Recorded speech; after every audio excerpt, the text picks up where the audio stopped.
Welcome, welcome, welcome. How's everybody doing? Hope you are doing well. My name is Andrew Kuhn with Focus Compounding, on air live with Geoff Gannon. Geoff, how's it going today? It's going very well, Andrew. How's it going with you?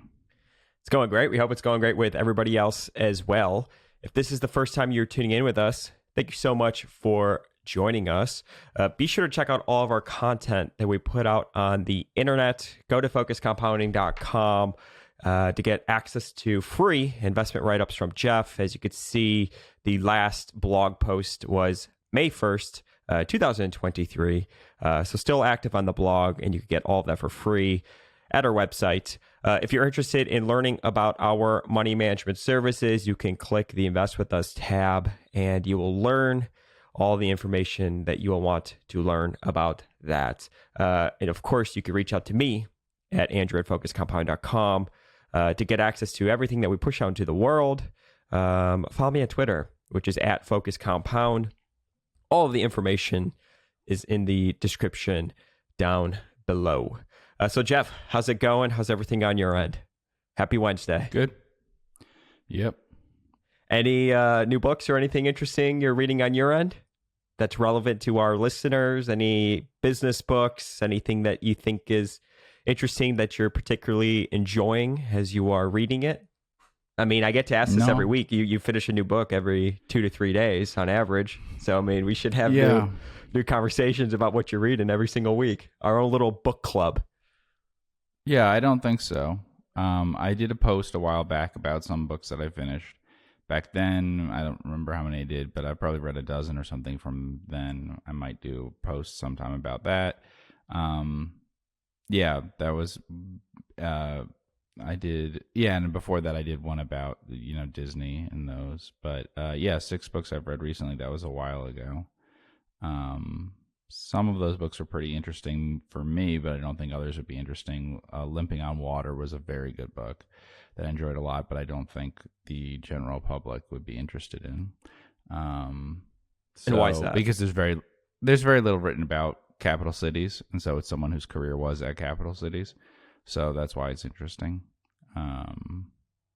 Recently I recommended to you Tearing Down the Walls, I think it was the name of it, which is a book I read when it came out, probably, probably 20 years ago or something. But that's one that is for people who only know the modern day Jamie Dimon stuff. That's good to know the Sandy Weill story, because Jamie Dimon was, the second most important person there, and that's what his career was. Not this, that's how he ended up at a big bank and stuff later. But building up Citigroup and all that, all the mergers and everything from the 70s through the 90s, mostly early 2000s. That's one that I do recommend to you, and think that you'd enjoy. And there's some others like that, but yeah, there's a lot of, I don't know that my recommendations go over that well generally. Why do you think that is?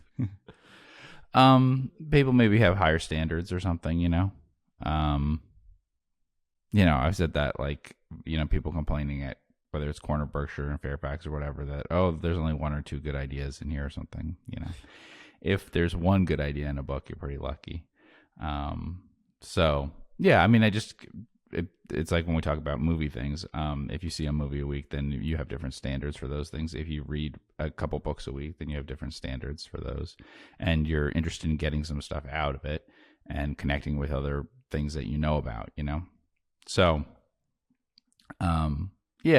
but it's like, I think when we talk about airlines or something, I say I probably don't know that much about it. I probably read 10 or 12 books about specific airline things. Either specific CEOs, specific companies, whatever. I'm sure there's not 10 good books about airlines. But do you think you're reading to get great ideas out of books, or is it more so when you're reading business history just to sort of expand your knowledge on the history of a business or an industry? So really you could connect all of these thoughts or information from the past to the present. I think about these books really as just learning about the history. I'm still reading The Prize, but reading about, the early days of the oil industry. all of that's just completely irrelevant to today. I mean, I'm not reading it to think, oh, I'm getting a great investing idea out of it for today. I'm really just reading it just to expand my knowledge and broaden my scope of, what is the oil industry, so I could connect that back to today. Mm-hmm. Yeah, no, when I said ideas, with books, I just meant an idea that the author has. For instance, I think the Cal Newport book, Deep Work, I said it was a good idea. I don't know if it was a good book, but sometimes there's really good books about not very good ideas, to be honest, too. I mean, I could recommend lots of things that are the author's just very skilled in what they do, but they're not necessarily very perceptive about something, or the idea has just been worked over in many different places. I think that people would get more out of reading Deep Work in terms of it changing their life or whatever, but that seems to be the standard that people expect when they say, is it worth my time to read this book and everything? I don't know. Maybe other people have much more interesting things going on with the rest of their time, but it doesn't take that long. I mean, I think on a Kindle or something, it'll tell you how long it does take to read a book. Yeah. Estimated based on your reading time. So, when I wrote articles and things, I would generally assume that people would read about 1,000 words in 3 minutes or so. Now they're reading on screens and things, they might be slower than that. But yeah, so, a feature-length article might take someone, the longest articles they put in newspapers and things might take someone 4 minutes or something to read. Very big magazine articles could be 8. The books are, they can be 100 times that sometimes. It's unusual for like business books and stuff to be quite that long. But you're reading one. I mean, The Prize is not a short book. No. I've recommended others that aren't short. I'm sure I've recommended Titan, the Rockefeller book. It's a great book. The Prize is easy for people to get into, though, because there's a lot more to connect them with. I think geopolitically, historically, whatever, like things that they've heard of and everything. There's a section in that which will be people who just know World War II and stuff will be able to understand it, even if they knew nothing about oil or business or something before then. So there are others that are harder to get into. I mean, it does help if you've read other things. So like even Tearing Down the Walls, it's pretty important in that book, the back office operations. And we talked about that before. And I think it surprised you when I was saying, because it shows up in a bunch of books from the period, that Wall Street firms had real problems processing all the trades and things in the go-go years. And we were talking about why that was, because volume had come down so much from the late 20s. And obviously they hadn't been utilizing a lot of computers and things yet. And I think what technology they were using, if anything, kind of hurt them more. But that's a big part of it, is just being able to, that they had all these organizations that had good sales operations and stuff, but couldn't actually process everything. And it's very different from today that way. So it's a weird thing to think about that was actually a problem then, but it's a very big part of the very early part of that book, because that's one of their focuses, having really good operations that way, not making mistakes on things, being able to handle high volume, being a very lean operation. And then what he would do is they would mostly buy a lot of salespeople, a lot of organizations that have a lot of salespeople. And many of the things that they did kind of relied on that them making operational improvements to things where they got a lot of salespeople in the deals. When you're reading books, do you ever feel like if it's a new topic? I mean, so I was reading something that was really, written by lawyers for lawyers, right? And sometimes I'm reading it, I'm like, man, like I'm trying to almost, transition this to like real life stuff, what it means. And I find it challenging sometimes to do that. But what's cool about reading that I like is, for example, if I went back and reread The Prize, when I finish it a few years from now, I will probably breeze through it way easier than the first time through. And I understand a lot of the first stuff because I've read the Titan the first time through. I read the Titan. I'm familiar with the history of oil and stuff like that.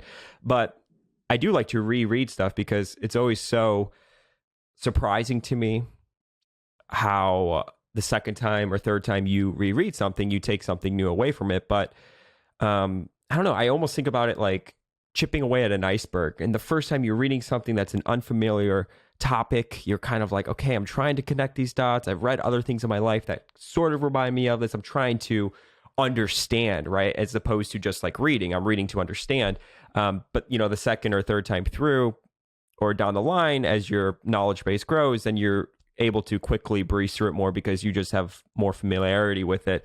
But I guess my question to you is like, when you're reading stuff, are you ever kind of like, wait, what does that mean? I mean, that's why I like the Kindle, because if there's a word that I don't understand, I like that you could just click it right there and like get a definition of it. Sometimes I'm, taking my own notes and like looking stuff up online to learn more about it and stuff. I just think those are the best books. And because really it's challenging to you, it's pushing you to expand your knowledge and read. And sometimes I get to a part that may be boring because I'm not interested in it.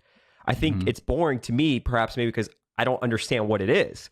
So it's like you have to push through that because you want to learn and expand and, just broaden your knowledge base. So I don't really know what the question is, but I guess really, you ever read stuff and you're kind of like, I don't understand what this is. I have to do more research on it and stuff like that. So I take notes, I write things down and I reread books. I don't, and I've never,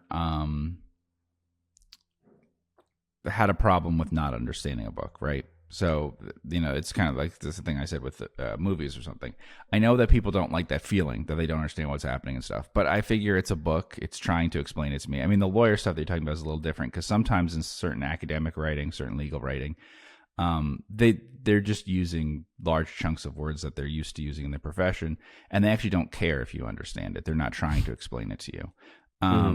Whereas if you're reading a book about, I wouldn't say a popular science book, but like, there are books, there's books, there's a book, Black Holes, Wormholes, something like that. It's by Kip Thorne. And so it's a history of it's a history of sort of from around the time of Einstein. It's actually a little bit earlier, but how do you go from the work that Einstein was doing in the beginning to actually all this stuff on black holes and things? Because there you go, black holes, wormholes, and time machines. So is it difficult? He's trying to explain it to you, so it's fine. You just keep reading and you'll get it. But a paper in a journal about any of these topics, if you're just reading a paper that's written in an academic journal for other professors in this field, in like astrophysics or something, it'll be just about closed time-like curves or something. It will be impenetrable, right? But they don't care if you understand that. They do care if you understand this, right? And so reading something like that is helpful. That's an easy one because it's someone who worked a lot in the is that the book? Let's see. Is it? I'm not sure. No, if you go down, there's the one I was thinking of. I think is on the far left. If you go down, the one in white. Yeah. There you go. Yeah. So it just didn't. What I believe so. Wait, who's the author listed on this one? Kip Thorne. It is Kip Thorne. Yeah. Yeah. So that's the one. So he wrote a couple books. He wrote The Science of Interstellar, which is probably even easier to read and to understand, right? Yeah. Because he was the consultant on the film Interstellar. But that kind of thing, what I mean is, even if it's supposedly very difficult or something, it's really not, because he takes you through all of it trying to explain it well to you. There are things where they don't do that. And there are things in finance where they don't do that. And sometimes they themselves may not understand it very well or have trouble explaining it, and that becomes suspicious if that's the case. A lot of use of jargon, large parts of repeated things that are the same as what other people use, so not having very clear thoughts of their own and everything. Whereas here he does a good job of being able to explain, kind of creating his own stories of like, okay, what would it be like if something did approach a black hole? Let me take you through that and talk to you about it and stuff to help orient you. And then he's going to talk about the things that each of them found out and everything. So that kind of thing is, I'm trying to pick like what subject could be the most difficult, right? I don't know. Maybe black holes aren't the most difficult, but that's an idea of something that might be, people might think, I don't want to read a book about that, but it's fine. It's not difficult with him doing it. It would be very difficult if you just picked up a textbook, which isn't really intended for people who don't have a very specific preparation with it and has a very limited way of how it explains it. All this stuff is much easier than just picking up a random microeconomics textbook or something, because sometimes that's very specific in how it doesn't try to explain things well. It puts it into a real context of language and stuff that's very academic. Sure. I mean, these books are, in theory, written for the masses, right? I mean, to sell as many copies as possible. So you probably want to present it in a different light as opposed to a PhD physics textbook that there's a lot of pre-qualification to get to that level. Yeah, it's also just better if they understand the material well, they should be able to explain it using analogies and giving some answers to things and comparing it to things in a way that's understandable to people. A lot of times that's the other problem with things like textbooks or something. The things that are the worst to read about are people who probably don't understand the material that they start incorporating into it, And so there's some stuff in, there's some books that I think are excellent on that kind of stuff. There was a book, Fortune's Formula, that I thought was very good. And there was a book, Man for All Markets, I thought that was very good, which in some ways deal with things like the Kelly criterion and stuff like that, right?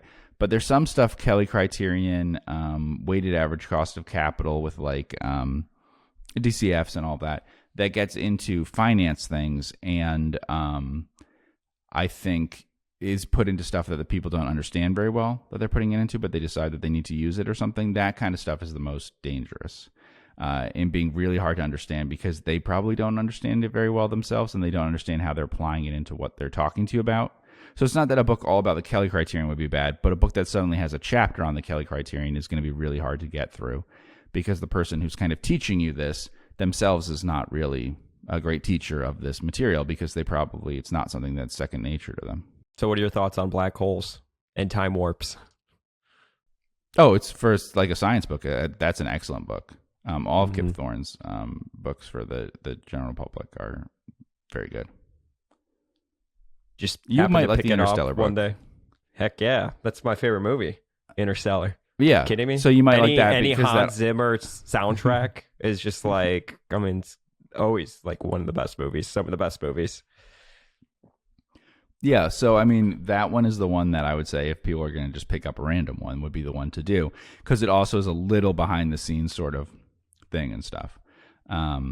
Yeah, and also in related to those science things is like I've read books that are, because they're much easier in for people, I think, on the science stuff, is books that do the science of other things. So the science of Star Trek or of whatever, alien invasion things, or, and so they connect it to something that people could actually imagine, right? Like giving the example of gravity and tides and stuff, right? It could be pretty hard for people to understand, but when you explain that the ship in Independence Day, it all would just have to come near the Earth as close as you see in that movie, and there'd be massive destruction. It doesn't actually have to fire anything.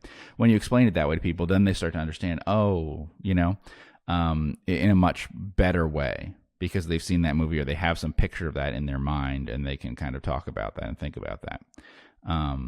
So a lot of those, we talked about the Einstein thing. That's a big important part of Einstein is like imagining things visually and coming up with analogies for things. I don't remember if the thing was exactly that he was sitting on a train and saw another train going or something and was thinking, oh, well, you can't really tell actually, when you're in a station and one train moves and the other doesn't, you can't tell which one's moving for a moment. So that is often like more important in coming up with ideas and explaining it to people is being able to, like I said, like teaching it. Basically, a good book in terms of nonfiction stuff is going to be teaching you the material. Mm-hmm. And so I think that is what's, the best thing for people is that you start reading and you understand that it's okay the way that they're writing this book. But to be honest, no, in my entire life, I've never stopped to look up a word that I found in a book. I've never stopped because I've gotten confused by the book. You just keep going, and it will make more and more sense as you go on. And from context and stuff you'll get from other things, this will all make a lot more sense. Especially, I probably read a lot more books that were written a long time ago or in different contexts or something, and that probably throws people more. So something that was not needing explanation, in 1950 or something needs a lot of explanation today, and that kind of thing will will baffle people more. So you're just used to books from different times, and that's a lot more helpful. Because, you know, anything you read is going to depend on that, that they think that you understand, you know, material or don't that way. So, you know, when we're talking about, when we're talking about history things normally, like the prize, you know, normally they explain that pretty well. And the prize avoids getting to any real talking about, like, it doesn't talk about petroleum engineering or something, you know what I mean? Yeah. It doesn't start going, it avoids doing that. It tells you in very general terms some important things about what economically why this is important or something, but it makes a strong effort, I think, to avoid that, because it assumes that if it starts doing any of that, that's something the general public doesn't understand, and you'd have to take 10 pages to explain something that's not worth spending that much time on, you know? So just trust us. This is what, you know. Yeah. So, I mean, yes, but I do not do that. That's correct. I do take notes on it, write down things to try to connect it to other things that I'm reading. But it is true that I just power through whatever books that I'm reading. With very rare exception, as we talked about in the previous podcast where I threw out a book, I don't stop reading a book once I start. I think you mentioned something about with Bill Gates where he said, like, bad books are harder, like, take longer to read than good books. Yeah. That's definitely true, especially if you're taking notes and stuff. Yeah. And then generally, if I like the book, then, like I said, I go to the works cited and stuff, the bibliography, and then find other things that way, or other books by the same author or something, right? Like, that's a big thing. If you find an author that you think you like how they explain things, and it's good to read the other material that they have. Because in a subject that's really unfamiliar, it's really helpful to have an author that will guide you through those things. The unfortunate thing with some of them, like I mentioned, I think The First Tycoon is a great book. Okay. But what happens sometimes with these business history books is you get authors who then move on and or you know that they didn't write it for business reasons. They're not a business writer. And so you have an author that mostly writes about other things. Like in this case, I think the author mostly writes in that period of time, but different things that don't have to do with business history. I read a book, Disney's Land, that I would recommend that one for people who are interested in Disney, especially. So it's just Walt Disney's involvement with the coming up with to the opening day, basically, of Disneyland. Okay, so it's a pretty short period of time that it covers and everything. But I think that author just wrote history, like, I don't know if it was Civil War history or other things like that. It just is written historical books, has not done other business books that way. But a very, very good way of researching it. And it has a lot of not exactly original research, but it has very strong use of research. So that I wasn't surprised if I heard that he was a historian. Or wrote history books. And it also has a very strong way of how to present that stuff.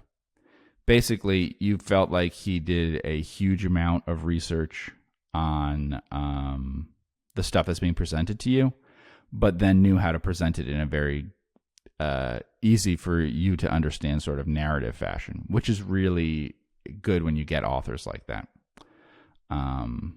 And that's why I really like The First Tycoon or Titan, which is, Cherno, because those are the toughest books to write because they do a huge amount of research, but they don't have to make you feel like they've done all that research. The ones I don't like as much is where I feel like every bit of research that they did is in the book, and it's in there just because they, found the stuff or whatever.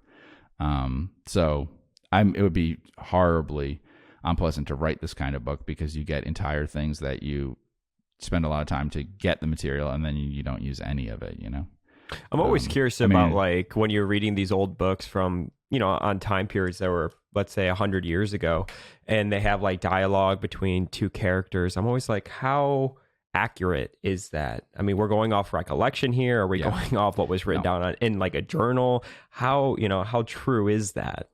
Because I mean, is the author from their perspective, are they having to think to themselves, okay, what would, for example, Warren Buffett say in this situation? What would Susie Buffett say in this situation for somebody feeling like this? also, this was someone's perspective on it, but the other individual's perspective is a little bit different. How do I connect these two dots to give a accurate picture of what we're talking about? Yeah. So history goes back to Herodotus was the first one that wrote something like that, because the name history is taken from a name that he used. It doesn't mean anything really other than that, what he called his book. So from that time on that I can think of, the big part of invention in those books, that was the tradition, was the dialogue. So they were pretty clear about it back then in ancient times as opposed to us today. But it also was easier that way. It was very clear that they were making up things that seemed appropriate for the situation, right? In other words, what they knew was they were told by some sources, right, that so-and-so, on the eve of the battle, so-and-so and so-and-so were having an argument. One wanted to, go forward and pursue the other side, and this one wanted to hold back and was worried that they were outnumbered and whatever. Okay. So then they just make up the dialogue. Like, that's what they knew about it. That's the passed down tradition. Now, in modern day, they can use many different sources to get much more accurate stuff about, did a conversation really happen and whatever. But they're still not recording the conversations. Yeah. So the actual dialogue is completely made up. And in the cases in which it's very memorable dialogue, we can guess, even if we're not told, exactly who the source is and how they were told it. So like the snowball, in the really good dialogue things, it's probably Warren Buffett recollecting the story, acting it out for Alice Schroeder, right? So like if she has I guess the Jack Greenwald one is also an American capitalist, but the exact things of like, if he says, that he was late to the meeting, and that, he had basically a series of, he wanted to back out of Greenwald, Buffett felt, but Buffett wasn't going to give him any room to do that. So, Greenwald was like, oh, I'm sure you'll want an audit. No, I audited numbers are the worst, that kind of thing. That's probably told directly as a story, right? That's what it sounds like. And we can tell that, but obviously they make it up for tons of situations where no one would tell it in dialogue. If I said to someone, I had a discussion with you about something, I would just say that we talked about it and stuff. I wouldn't say what dialogue you said. So the dialogue stuff is all made up that way. Yeah, it has to be. Mm-hmm. I just wonder how much of that gets lost in translation. I mean, I've seen stats that say even 50% of what we remember isn't true. And, so it's like, it didn't actually happen that way. That's just your memory of it. And perhaps it's an unpleasant memory. So maybe you're masking something, or in your head, you just kind of hit Control-Alt-Delete. So I don't know. I always think about that. Now when they're quoting letters or stuff like that, it's kind of more of an original source. So it's different. Yes, that's the great stuff about old books and the terrible stuff about today. I mean, I guess today they could comb through the internet to find all your material. It would be a little weird to quote from it exactly. They have a lot of, sick that they'd have to put in the parentheses all the time to explain why you've left out words and misspelled things and stuff, but they could rebuild all your communications. But other than that, the great thing about really old books and stuff is that, yes, they have entire letters and things that they can go from. More recent things, they're just missing stuff. And that is a problem with like older books, actually. A weird thing that happens in them is that if it's about two people or something and then they're in the same place, it has less material on them. Because if one was in California and one was in New York, it has letters back and forth all the time for them. If they're now both in New York for 6 weeks, they talked all the time, but we don't know what they said and what they did, right? So, there's really good use of that stuff. Disney's Land actually uses a transcript at one point of an actual TV broadcast. That's what I mean about how good the storytelling is in that one. And so it's really good because the TV broadcast makes it seem like the opening day of Disneyland was a big success. But the true story is it was a terrible disaster. And so first the chapter gives you the TV transcript and makes it seem like, for about a chapter, like this is what happened. And then it says, now let's tell you the real story behind the scenes and stuff, and tells that part. So that's a good way to really imprint on people the idea of what happened there and everything, but there are books that maybe are too much of a certain style, and they're hard to do. I mean, I read a book. Was it $1 Billion Fantasy? It was a book about DraftKings and FanDuel or something, right? It was one of those books. There's been a couple written on that topic, and do you have that? Yep. Let's see if this is right the here. book I was thinking of. Yeah. So I'm pretty sure, I don't want to say an author name or something. Yeah, I'm pretty sure that this is the one. So I liked the story, and I found it a very good business book that way. It did make me want to put down the book in terms of the writing style, right? It was pretty aggressive in characterizing people's state of mind and stuff, just in everything. It felt like, sometimes more than some novels do, about like the attitude of everyone that they had and stuff. It felt almost like some things that you see in like, I don't know. They were not willing to just have people come on and talk and everything. It was very characterized in terms of whether it was the way they dressed, how they talked, whatever. It went into a kind of a lot of that. Not a lot, but aggressive, a short burst, but aggressively trying to put them in your mind with a certain kind of stereotype or something, as if it was trying to write like a screenplay thing that was, helping you out with that, so you could quickly understand the characters and stuff. So that one was one that, if people pick that up and read it, I like the story a lot, and it's an important thing to understand. You may pick up on what kind of things I don't like as much in a book, a nonfiction book, and what can make it a little more difficult, because that's one where you were saying how much of this is the author stuff and how much is the subject. Yeah. I felt a lot of the author in this book. Really? Yeah. And sometimes I feel that but I just ignore it. Like, the very early parts of a lot of biographies, I don't like, because a lot of authors like to sort of psychoanalyze, and it's fine to get some stories and everything, but, they weren't there. They're not a trained psychologist. And I'm not sure if I agree with, like they are able to gather a couple things from childhood, and then they try to make that into whatever they have, just because that's the only material they have, So those are fine. But to me, it's the same as like when I mentioned the Social Network. It was a movie, right? Like people say, like, what if that is true and what's not and stuff. I mean, in a sense, it's all true, but the stuff that they're telling the story with, like what they're hanging the story on of what it is totally made up. So, the emotional whatever they're trying to explain to you, the meaning of it is made up, but events actually happen. So that's an interesting thing about what does it matter when people make up dialogue and stuff for biographies that we read. The thing that's most likely that they could make up is the meaning of it, right? Like their interpretation of Rockefeller's character or something. Yeah. That's something that you can't really get away from usually. Yeah. And I've read some books where they didn't like their subject at all, and those can be a little difficult, to be honest. There's a few where I've read that where it's a little difficult to get through.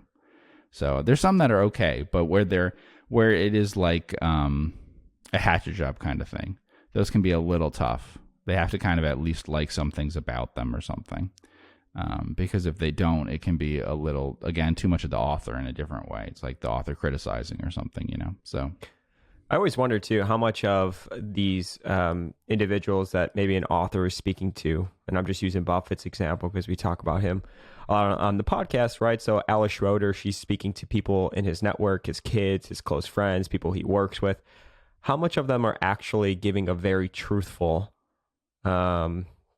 opinion of him, situations, and whatnot? I mean, perhaps maybe his kids are, I don't know, but people close to him, right, that know him, they know he doesn't like criticism. Would they be maybe worried that they say something or whatever, and maybe they're just not as truthful because they don't want to give their own viewpoint of a situation that is not flattering or whatever. So I'm just always curious just how real it is, or how much someone's opinion was reality of whatever they're talking about.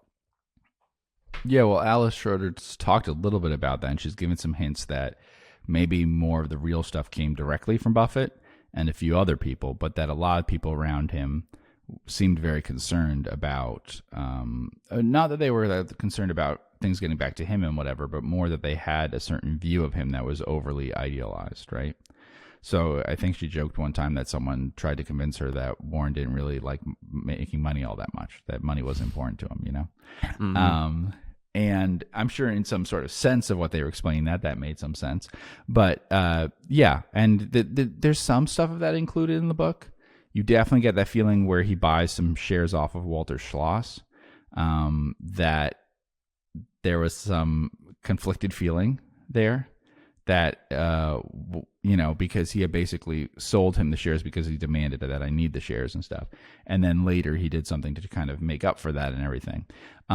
But certainly it's a pretty rosy picture that Schloss has of that. On the other hand, in that book, probably the thing that bothered Buffett, I would guess, is that all the stuff about the portrayal of Susie Buffett, his wife, Susan Buffett, is more Alice Schroeder's doing, right? With context that she put together from other things and is not presenting that situation the way that Buffett probably explained it to her. And that's probably the thing that bothered him the most about it, you know.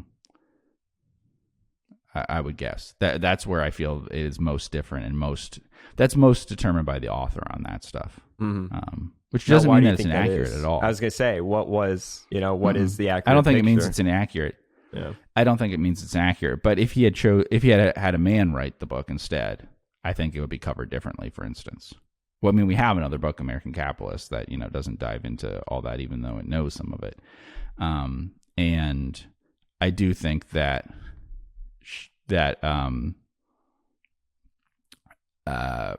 you know, in the Snowball, the author doesn't go out of her way to take Warren Buffett's description of the situation on that. She's willing to explain that in a different way on that. And that is probably like the thing that would have bothered him or something, I think, because which he could do if he wrote the book. But since he wasn't writing the book, you give up your ability to how you portray other people. And so it could have a weird portrayal of your mother, your wife, or your kids, or whatever, compared to how you would write it, or you would just avoid the topic. But, you know, he chose to have someone else write it, and so that's what happens. Why do you think he wanted someone to write a book about him? That's a very good question. I don't know the answer to that one. I thought it was weird, like, because really someone could want to write a book about you, and you could say, I'm not going to cooperate, you know, piss off, whatever, I don't want to do this. And they could say, okay, well, I'm still going to write it about you. So it could be more accurate with you cooperating, or it could be my view of a situation, which is how most individuals eventually say, fine, well, if you're going to do it, let's do it. So it's somewhat real or whatever. I don't know. It is kind of a interesting ploy like that. But I mean, that's, you know, freedom of press, freedom of writing, freedom of speech. People could do that. But I don't know. Buffett wanted someone to write a book about him, and he chose her. Yes. No, he completely chose her, and the only reason why the book was done is obviously they gave her like a couple thousand hours of sitting down and talking and stuff, and access to his files too. Yeah, I mean, I think that part's unusual. He probably a long time ago thought he would always write a book that would be more along the lines of like the Ben Graham, Phil Fisher stuff that he liked. It probably always would include some other elements though, but it wouldn't have been a biography like this. And I think he wanted to have someone write a book instead of him doing the book. But I don't know. It's a very good question. Like, why he didn't have to do it. He could have just said, I'm never going to write a book. So it's an unusual one there, actually, the Snowball. Do you think when people bring up the Snowball to him, like say people on the street, oh, I love the Snowball, he's just kind of like, cringe. Like, I really don't like that book at all. Yeah, I don't know how he reacts to that one. Yeah.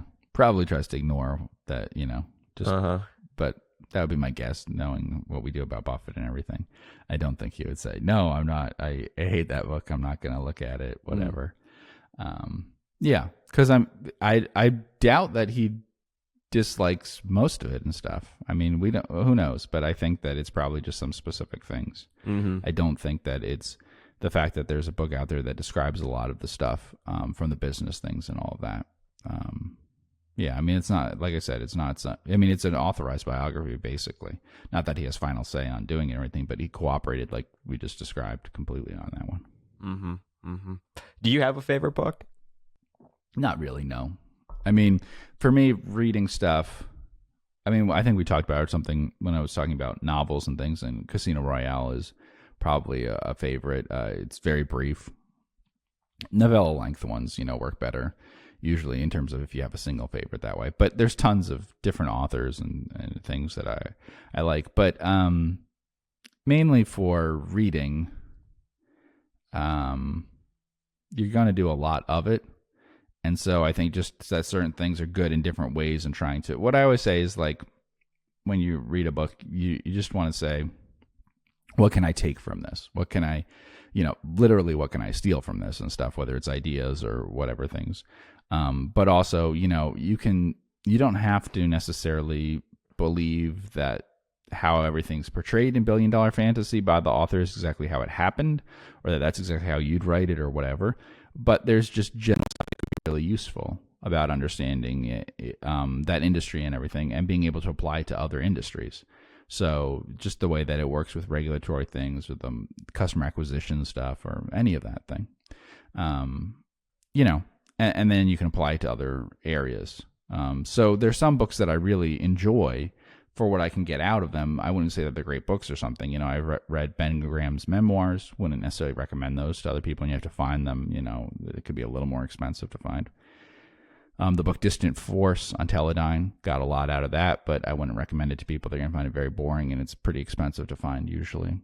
Limping on Water, which I mentioned, again, you can find a bunch out about, in very indirect ways, about capital cities and connect it with other things you know about that company, but I don't think it's of any interest to most people. Got it. Well, today we're going to answer questions from listeners. It's been a while since we have done that, so I pulled a few that individuals had emailed in, and you can email your questions to me at focuscompounding@gmail.com, and then we'll pull through some on Twitter as well. But for the first question, somebody said, I was trying to learn a bit more about auditors and their role in evaluating a company. I'm not sure I can put a concrete level of importance of having a possibly bad auditor or a company changing auditors often. I've listened to almost all your podcasts by now, and I've heard on and off talks about auditors. I would be interested to hear how you think about it and possibly provide some historic examples. The example of a company I'm researching is below that sparked my question to you. I normally skip the auditor report and have only started to investigate now that I'm in microcap land, not to mention from listening to your podcast. So I didn't include that because I don't want to talk individually about an auditor if you think it's a good auditor or bad auditor for an individual company on a broad scale. So I figured you wouldn't want to give an opinion on that, but maybe just more so on auditors in general. We have spoken a lot about auditors. A question was asked of you at the Will Oak event on Delaware, or certain auditors and where companies incorporate and stuff like that. So do you have any general thoughts on how you look at companies' auditors, how you do some research behind that? Yeah. This one is difficult to talk about, first of all, because I don't want to give historic examples. They're never really resolved, or they're usually not really resolved, so that some people would say allegedly, that I'm saying allegedly this happened or that happened. So I don't want to, slander any particular companies and auditors and stuff. But I think this both gets overblown and underconsidered too, both of those when I talk to people. So the overblown thing is when you start talking about this, then people start worrying about everybody, right? So I had, someone emailing me that they had read something about some Big Four auditor and a bad job that they did on something and everything that went wrong with that company. And so now they're saying like, oh, so this must mean this is a bad auditor for whatever firm I'm looking at, which is a tiny company that's using a big auditor. No, that's not, a bad sign or anything. The concern, the audit thing is a soft sign that can go into the whole category of, the whole category of sort of spotting frauds and things like that. And not just frauds, but situations where there might be a much higher risk of fraud. So it's kind of like when we talked about the Taiwan semiconductor thing, right?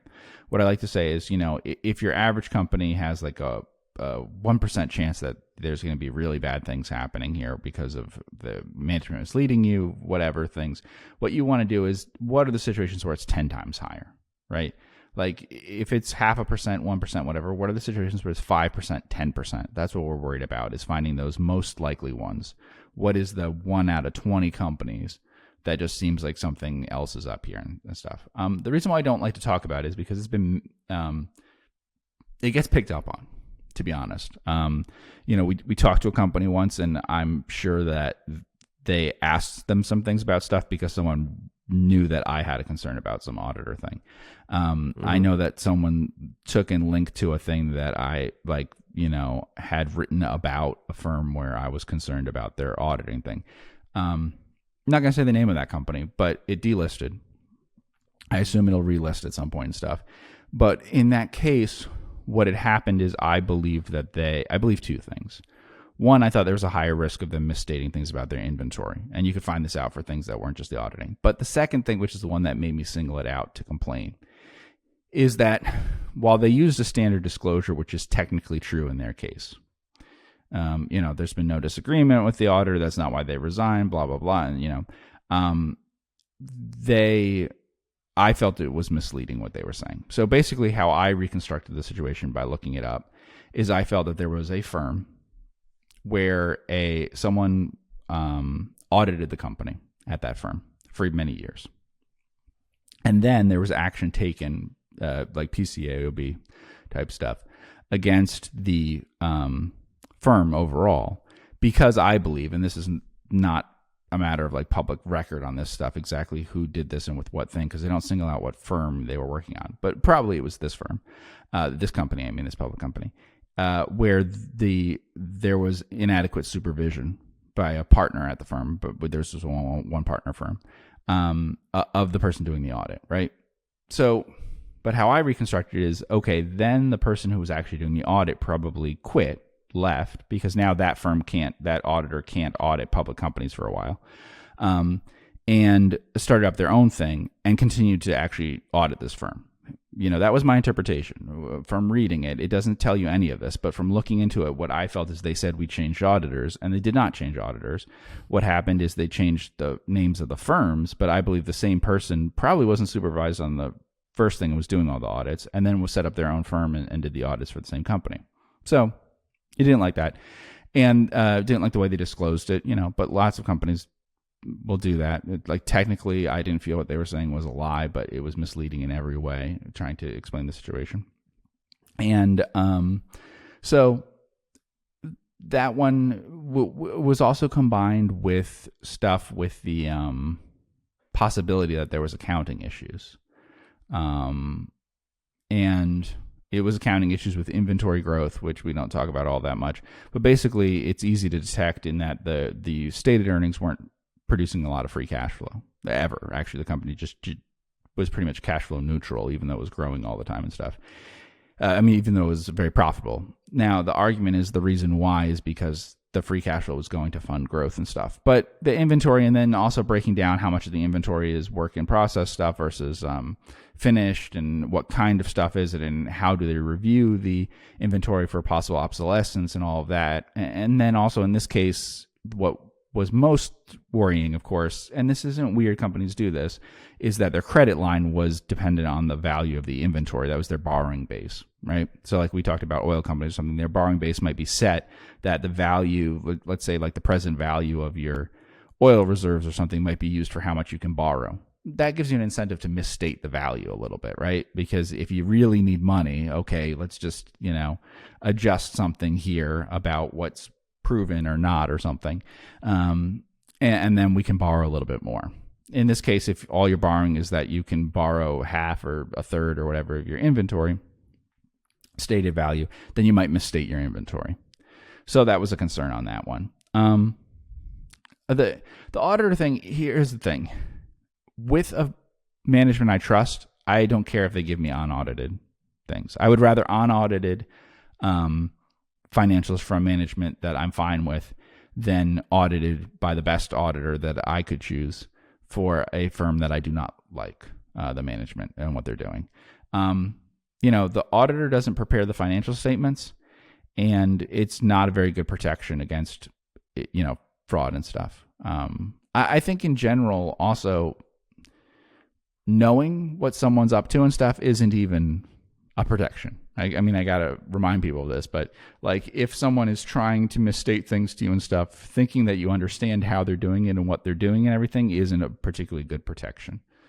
And sometimes I think people think that's fine. So I'm more sensitive to this than most people, I think. I'll just eliminate situations where I don't like this. A lot of people get interested in it. I don't think it's a great idea because then you might have problems with anything that you see on the balance sheet to some extent. You could have problems with things that you see reported in terms of the earnings not being what you think they are. And, but there's all different levels of it. There's things that I think are ongoing and aggressive frauds and stuff in public markets. There's ones where I think the people are probably not committing a fraud, but are extremely willing to take advantage of others, right? So like it's dangerous for my minority shareholders and for anyone else in deals with them. And there's long lists of lawsuits and things that let you see that. In the case of like, there's a company that I was fascinated by because they bought some stuff that I know is real and I've been to, and like, so I liked going to those places and checking out everything to see why is this company buying these very real cash flow producing things if I think that it's a fraud. But I'm pretty sure it is a fraud, and the SEC has pretty much told them that it still continues to trade, but if you look at the action taken against it and stuff that's been put down, it's pretty clearly like accusations of fraud. So those are ones even then I can't figure out exactly what they're up to. Why not buy a, Bitcoin mining company or something rather than a legitimate company? Is there some way that they're funneling the money out to themselves and not making it look like that? Is there some reason why they're doing it in a very legitimate way that when this is all over and blows up, there'll be real companies with real cash flow left over? I don't know. I can't get in the head of all those things and fully understanding, because it gets really weird when the picture that they're presenting to you isn't very honest. So the typical things that we say about the auditing thing is, okay, does the company switch auditors all the time? That's not a great sign, because whatever they say, the problem is, why do you really have a problem with your auditor? Why do you really have a problem with your CFO? There can be other reasons, but if people are resigning from your audit committee or quitting as your CFO or not continuing on as your auditor, although you'll say in many different ways that they left for personal reasons and because they didn't want to relocate or because, whatever, there was no disagreements and whatever, it's because you have a bad relationship. You're a problem child, for whatever they're doing. So those aren't good signs if any of those things happen, I'd say. I'd like it to be a auditor that's more appropriate for the company, like more like other companies are audited by. Normally, if you're a financial company, then you should be audited by someone who has experience doing that. If you're an oil company, someone who has experience doing that, whatever. The auditor should be near, for some reason, where your business is and stuff, and not a very strange auditor choice or weird size or something like that. So a big company being audited by a small firm where you're a very big account and stuff at a far distance would be weird, right? That'd be really strange, right? Let's say we're a New York company and we're being audited by someone from Colorado, and we're huge compared to all of their other clients. It sounds like then you want to have a lot of influence over the situation. Sure, right? Yeah. But if we're a North Dakota company and we use someone that's quite small in North Dakota and we're a small company, then I'd be like, okay, that's normal. That's what you would expect. That would make sense. But like I said, if you were in New York, San Francisco, Miami, whatever, and then suddenly you're using someone who doesn't audit other companies in that area, in your industry, that same size, any of that's odd. Obviously, people could just be doing it to save a lot of money and stuff, to use really small auditors and whatever. And since there's been regulation changes and stuff over time, I don't think there's a lot of auditors that want to make small amounts of money auditing very small firms because they have to do the public company stuff, and there's disclosures and inspection stuff. So I think it's not a great business to do a few small companies. If you can do dozens of them, I guess it's okay. Yeah, but it's part of a bigger thing. It's just it's the auditor, one way or the other, is never going to give me a lot of confidence. But it's just a sign of, okay, then they don't care about the audit. They don't think the audit is important if they're willing to do this. Yeah, what are your thoughts on that? No, I'd say that's true. I would say another thing that could be weird, which we've seen throughout our own research, is if there's like, you check to see how many companies the auditor audits, and it's like 1 or 2, and or you see that they audit a bunch of other companies and the other ones are just penny stock pump and dumps, right? You could do your research to see what type of businesses those are. Those are things that generally stick out.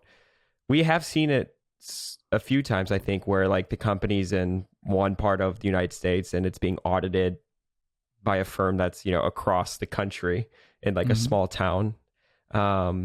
And maybe sometimes even asking management, and you could ask them like, why did they choose them? How did that happen?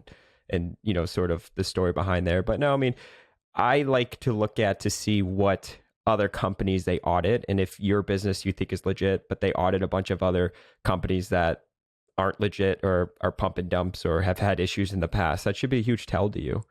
Do you think it's as important in larger companies? Like, oh yeah, I think it's multi-billion-dollar companies. Yeah, more important in terms of the opportunities for fraud and stuff. They're probably greater to have more sophisticated frauds at very large companies. There's a few things. I mean, there's situations where I wouldn't be concerned about fraud, and this is maybe overconfidence or whatever about it. But if the company's a single line company or fairly simple, and you can track certain things, it shouldn't be that difficult to understand. That at very large companies, there's no way to understand it. So it's just impossible. If Berkshire or GE or something wants to do things, they can do it. I mean, you know, so, and no one can really understand what's going on with the accounting, because all sorts of things are being aggregated together.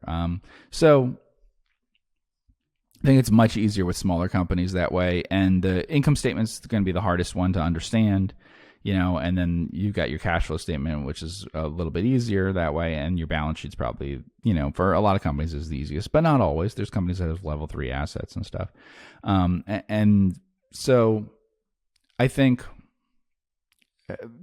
the issue really is an overall picture of whether you think that there's problems there. And that has to do with detecting certain things in terms of the accounting that might be a problem, interpreting how management talks and all of that kind of stuff, and thinking about the business and the choices they're making, you know. But it also, you know, some of them are open to debate. There's a couple companies where I felt and talked to you about and stuff, and basically felt that the company was either making it impossible to understand what was going on, or was making a lot of choices which seemed like I would steer clear of it. And, you know, and there's some people who defend those.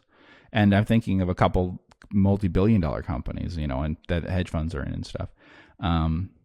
So, you know, what are your thoughts on, like, let's say there's a business that they have their core business, right, which does really great, but then they're trying to almost pivot and, you know, go into this other industry, this other business line. And let's say in their conference calls, they're talking about this other business line that trades at huge multiples. They're acknowledging it. So perhaps maybe that's why they're going in that other industry or business line. And I'm sure there is some synergy between the two, you know, businesses. But what would your thoughts be if, you know, you rewind a couple of years and they were pumping, I don't want to say pumping, but talking and being very excited about the opportunity in this other business, acknowledging the multiples that these companies trade at. And then fast forward to the present, that business line didn't work out. And then, you know, the company's sort of back to talking about, well, it's only a very small part of our company, so it's not that meaningful. And, you know, we shouldn't focus on it. I mean, how much of that is like, okay, are these guys just humans that were excited about an opportunity that didn't work out and that's okay? Versus, oh, they're looking to pump their stock, encourage people to think about it on like a sum of the parts. Oh, this revenue line trades at 20 or 30 times earnings and blah, blah, blah. We should get that valuation in the market. How do you sort of put those pieces together? How would you think about that? I try to be very non-judgmental, very neutral and stuff in terms of evaluating it, with evaluating people morally and all of that. That's not because that's good or bad, but I do think you have to shut down a lot of your ethical own feelings about stuff and try to analyze people as you think they actually are. Just because you're trying to invest, you're not trying to judge these people one way or the other. Yeah. So some things which we don't consider in our society to be really terrible behavior could be really bad if you're an investor in it. And sometimes there's situations where their behavior could be really, really bad and you should still buy the stock. We've talked about that. They can't really get rid of all the land and stuff and give it to someone else if they don't have the votes and things for the in the company. So even if they try to bleed this thing and give themselves all the money that they can, all the whatever, you're still going to have the stock go up a lot. Sure. Right? Mm-hmm. Like there's situations like that.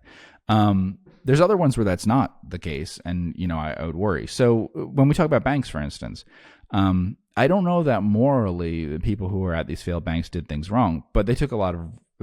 They seem not to understand that they were taking a lot of risk when they were taking a lot of risk. That's what kind of showed up in the things when we talked about First Republic, for instance. That's what stood out in the earnings call transcripts, is that I was feeling a level of pretty high risk with the situation in the bank and stuff, and they were portraying it as not. Now, it's hard to know that because sometimes the way that you get people who understand this internally themselves, but then are saying other things. Now, it's dangerous just to say it because eventually you start believing it.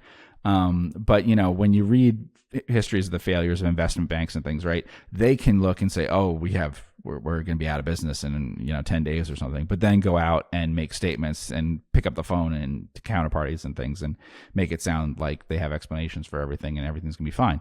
But a lot of times, at least some people at the firm and stuff will be completely confused by that and will hear the stuff that's meant for external consumption. So, yeah, I think it's really I think it's dangerous. And this is one where it's hard to say because these are borderline cases, but there are some stocks people really like because they're like catnip to value investors, right? And if that was the case, but then the company doesn't know that, and didn't present it that way, that's a lot more attractive to me than a company that is trying to pitch itself by positioning itself as a thing that value investors should be interested in, right? Mm-hmm. So if our name is Focus Compounding. If they think we're looking for the compounders and that's how they present themselves and stuff, mm-hmm. then it's trickier to buy their stock because now it's trickier to understand what they are talking about and how they're doing it. The great thing is if you find a company and you go, oh, the free cash flow is amazing, and they don't understand what free cash flow is, right? Yeah, that's the best because they're producing it and not. It's something that once you make it a metric, right, it's no longer as reliable because now it is something that could be manipulated and stuff. There are ways to manipulate free cash flow if you thought that that's what people were focused on instead of earnings. And the most reliable things is either to pick a few different things or to pick stuff that they are not, to pick stuff that they're not focused on explaining to you as the thing to look at, right? The thing that's always dangerous is, is there anything wrong with adjusted EBITDA? Not necessarily if you're the ones doing the adjustment and not management, but if management says here's adjusted EBITDA and you plug that into your model, then, they're the ones making the adjustments. I don't necessarily have a strong feeling one way or the other on any metric being better than another, but, you have that problem. So, a lot of companies are too aware of the stuff, and then you get the reflexivity things, right? So like, why do we have this terrible situation in terms of movies, TV, whatever, costs versus benefits to the companies? Because the Wall Street was valuing streaming subscribers, right? Like net subscriber ads at this incredible level, and they all bought into it. And they have trouble explaining that. But sometimes you can detect it in the thinking and the way they talk. I remember the housing boom. And it was interesting reading interviews or listening to home builder CEOs on the one side understanding what was happening and the other side trying to come up with explanations for why something was happening that they probably didn't believe. And oil was the same, oil's the same way too. They kind of understood what was happening, but also they had to buy into it. It's just the world that they were living in. So I think sometimes you can detect those things. I don't know. There's also other ones who I think are eternally optimistic, eternally pessimistic, and you kind of have to take that into account when you do these things. The auditor thing, I don't know. It's hard for me. I think it's very important, but when I talk to people, I think it's very difficult. You just have a scent about it and stuff that you feel a certain way. We invest in things that people would be turned off from. Like, for instance, we have invested in things where they changed their auditor a bunch.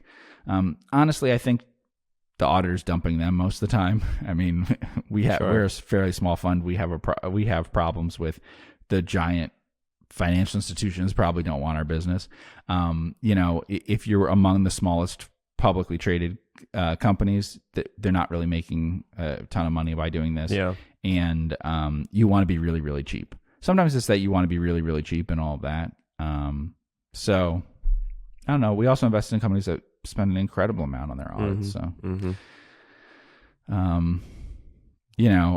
what was I? Let's see. I mean, we have companies. I would guess that we have some companies pay 10 times more for their audit than the others, and they're not 10 times the size by like market cap and stuff. So, I don't know. There's lots of companies that people love that, I don't like as much that way with the auditing. Usually it's easy enough to detect what potential problems there are and just like flag it that this is something to worry about, and I, read it and stuff. Next question, Geoff, if you're not able to pick individual stocks and was forced to select ETFs and mutual funds for your own personal savings/retirement account, how would you go about doing that? In short, what will the #Geoff asset allocation look like? I don't know. I mean, it depends on if you're doing long-term things or short-term stuff and all that, right? And ETFs have, if you really look under the hood on a lot of ETFs, they have weird stuff in them. So it's kind of hard to get exactly the exposures that you want. I mean, probably the best thing is to do country. The best thing would probably be closed-end funds, not these things. But if you could do allocations to specific countries, probably. Because you can look at Schiller PE and things like that, But yeah, I mean, there's things that I like enough, I guess, as a basket. But the problem is, like, if you buy the Jets or whatever it's called, ETF, for airline stuff, it has like some, because some companies make private jets and stuff, it'll throw those into the ETF, and you've got things that are like largely space and defense businesses and stuff thrown in there. But I don't know how much it matters, but there are industries that I would pick and stuff. Yeah, like I think we've said that. I mean, if I had to pick an industry, I'd probably pick airlines over other industries right now because the price on them. You could pick an energy thing if you liked that, but it's hard to do. A lot of these are not as simple, I think, as they appear to be. So probably an index of a country would be the easiest to be sure of what's in it. And you would do that based on like what it's trading at on a Schiller PE basis? And whether you liked the country and what it, that sort of thing. Yeah, I think that's fine. Schiller PE, price to book, price to, other things. But it's a big setback because, I don't think I'd allocate a lot to Japan or something, even though I've said, I look for specific Japanese stocks. I don't think that an index there is that attractive. I also don't think that necessarily just the cheapest one is that attractive. We talked about, before the war with Russia invading Ukraine, Russia was one of the cheapest, but there's probably reasons for that, But, sometimes there might be temporary reasons where you could figure out if it's cheap enough. I don't know if, like, Turkey's cheap and you could buy it through ETFs and things. Certainly, it's very hard to invest in that market or something. I mean, I'm not even sure that many services you use would even be willing to hold lira and stuff, So there may be ways that you can invest in things that are listed in other stuff. In other countries and stuff, but are like ETFs or something like that to get exposure to certain countries. Usually people lose all their money and that kind of stuff, lose all the benefit that they would get from it though, because foreign investors tend to do really badly in other countries. They go in at the wrong time and they pull out at the wrong time. So,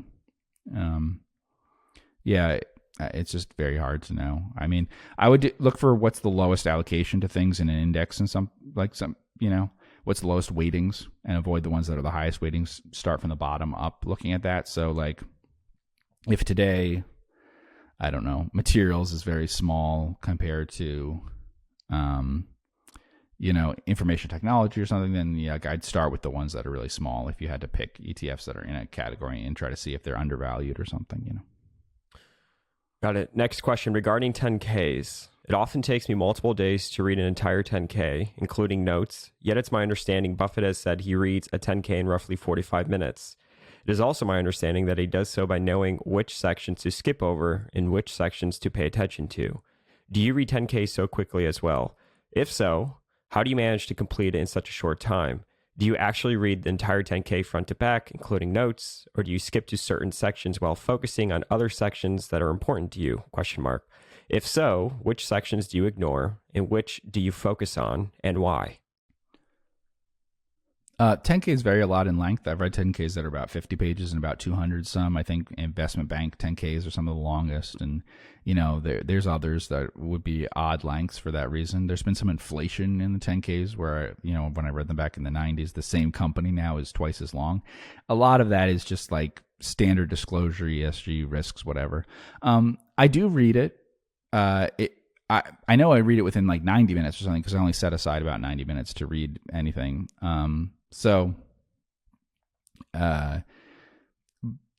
Do I skip sections? Well, first of all, yes, the notes are the most important part. Mm-hmm.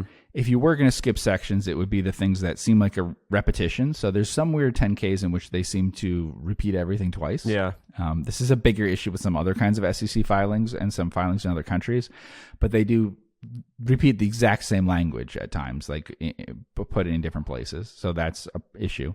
The risks would be the biggest one that you could skip a lot of parts to. You would think that people would tell you, oh, the risks is what you need to flag and need to pay attention to. But a lot of times you get the risks from reading about the business description and stuff and trying to understand it.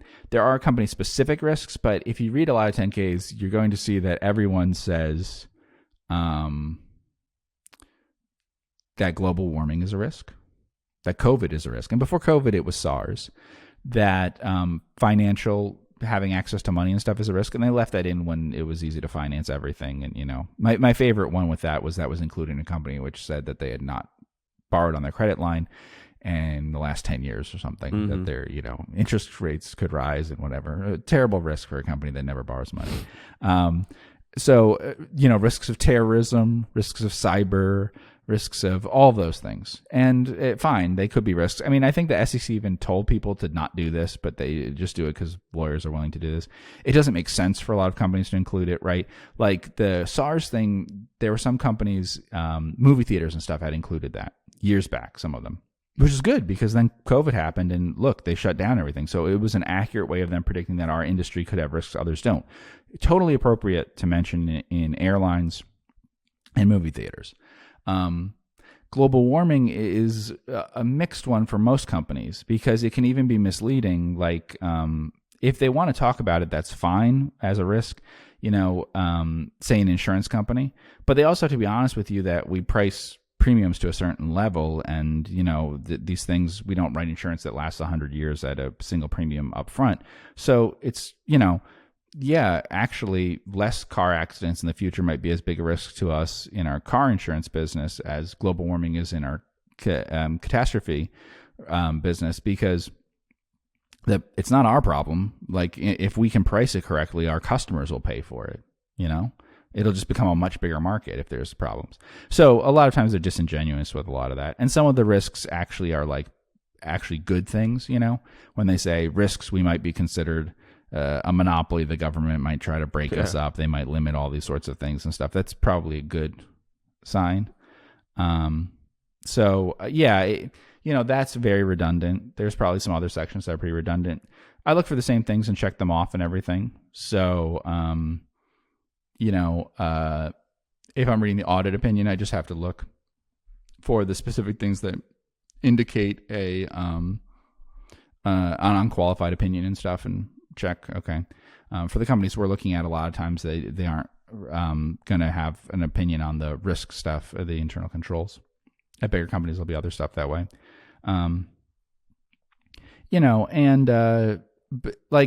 It does depend on certain things. I'm always going to read how they depreciate stuff. I'm always going to read how they handle inventory. and all that. And I'm looking for specific lines, and I will check them off if it is the accounting I expect under GAAP for this industry and everything. And if it's not, then I'll highlight that fact. And just go do more but research. I don't know on why it it would take a long time. See why they're doing that. Yeah, maybe. I mean, I think I've said it before. I mostly guess. Because it's not like you could answer these questions all that well usually, and the company isn't going to answer them that well for you usually either. So you kind of highlight them, circle them, whatever, and guess why they would be doing it this way. Why do I think this is, and what does this mean, and how does this affect things? But yeah, I mean, it might. I don't want to say it takes longer when you're reading things that are unfamiliar, but it might be a little more difficult. If it's a company I'm not used to reading about that industry and it's IFRS instead of GAAP or something, then yeah, there's going to be a little bit more of me trying to understand what does this accounting mean, right? Like IFRS versus GAAP, it has different treatment of biological assets, and it has different treatment of exactly whether you charge things off directly or that you reserve for things in different ways and smooth it out. And so if you aren't really thinking about that and how it's been how that changes the presentation of the same company under two different systems, I don't think it makes it harder. It makes it more interesting. If anything, it gives you something to latch onto. I mean, one thing is don't read 10Ks that you're not interested in the company or you're never going to invest in them or something. Just picking up like it's homework is going to be hard for people, I think. What do you think? No, I would say that's true. I would say, I don't know if I've ever heard Buffett going through in 45 minutes. I mean, I'm sure he can. I mean, he probably skims over things, but I think 90 minutes is like well more than enough time. Reading the financials. I mean, you just start from the top down. I mean, first, most important thing, getting the share count right on the first page. What are the total shares outstanding? And then you read the business description, the risks associated with it. But Geoff is right that they do put a lot of risks that probably aren't relevant to their business. The financials and the notes are most important things. But we talk about this a lot. Very rarely are you going to find something that's like so important in a 10K. It seems like nowadays, like from a statistical standpoint, I mean, you will sometimes if you're going to do the math and be like, oh, it's a net, or oh, they have this amount of cash per share. But it's really, you learn a lot about a business outside of the 10K and reading about it, right? When we talk about like box office stuff, Geoff follows the numbers. He's a consumer. He reads. I mean, that's our version when Buffett talks about like, oh, periodicals and trade magazines and stuff. I don't know too many people that read trade magazines nowadays, but there's a lot of different websites and blogs on certain industries that you can follow. There's podcasts of people talking about certain things going on in the industry, transcripts, right? That's where they talk a little bit more about their business and stuff like that. But no, I think, I don't know. I don't think it should take more than a few days. Great 10Ks are sometimes long because you get more information. But I mean, sometimes I'm coming across an OTC or a company in the pink sheets and their 10K is like 20 pages. And it's like, wow, this is great. You can really just breeze through this, That's the problem that we have more instead. Yeah. I mean, I cross out entire sections of the 10K. That doesn't mean that I don't read it necessarily. But if you see how I mark up a 10K, there's entire things that I cross out because it's irrelevant. So it's crossed out to say this is irrelevant. The company shouldn't be saying this and I shouldn't pay attention to this. So if they start talking to me about things in their business that's 1% of revenue and isn't even 1% of gross profit or something, okay, you cross that section out. We circle a few things and say, here are the ones that really matter. Try to zero in on that. A lot of people ask questions and things from the 10K that isn't very important. It shouldn't make a difference you have to pick stuff that would make a difference one way or the other about whether you'd invest in the company. Because ultimately, all this work only goes to, do you buy or do you not buy? Yeah.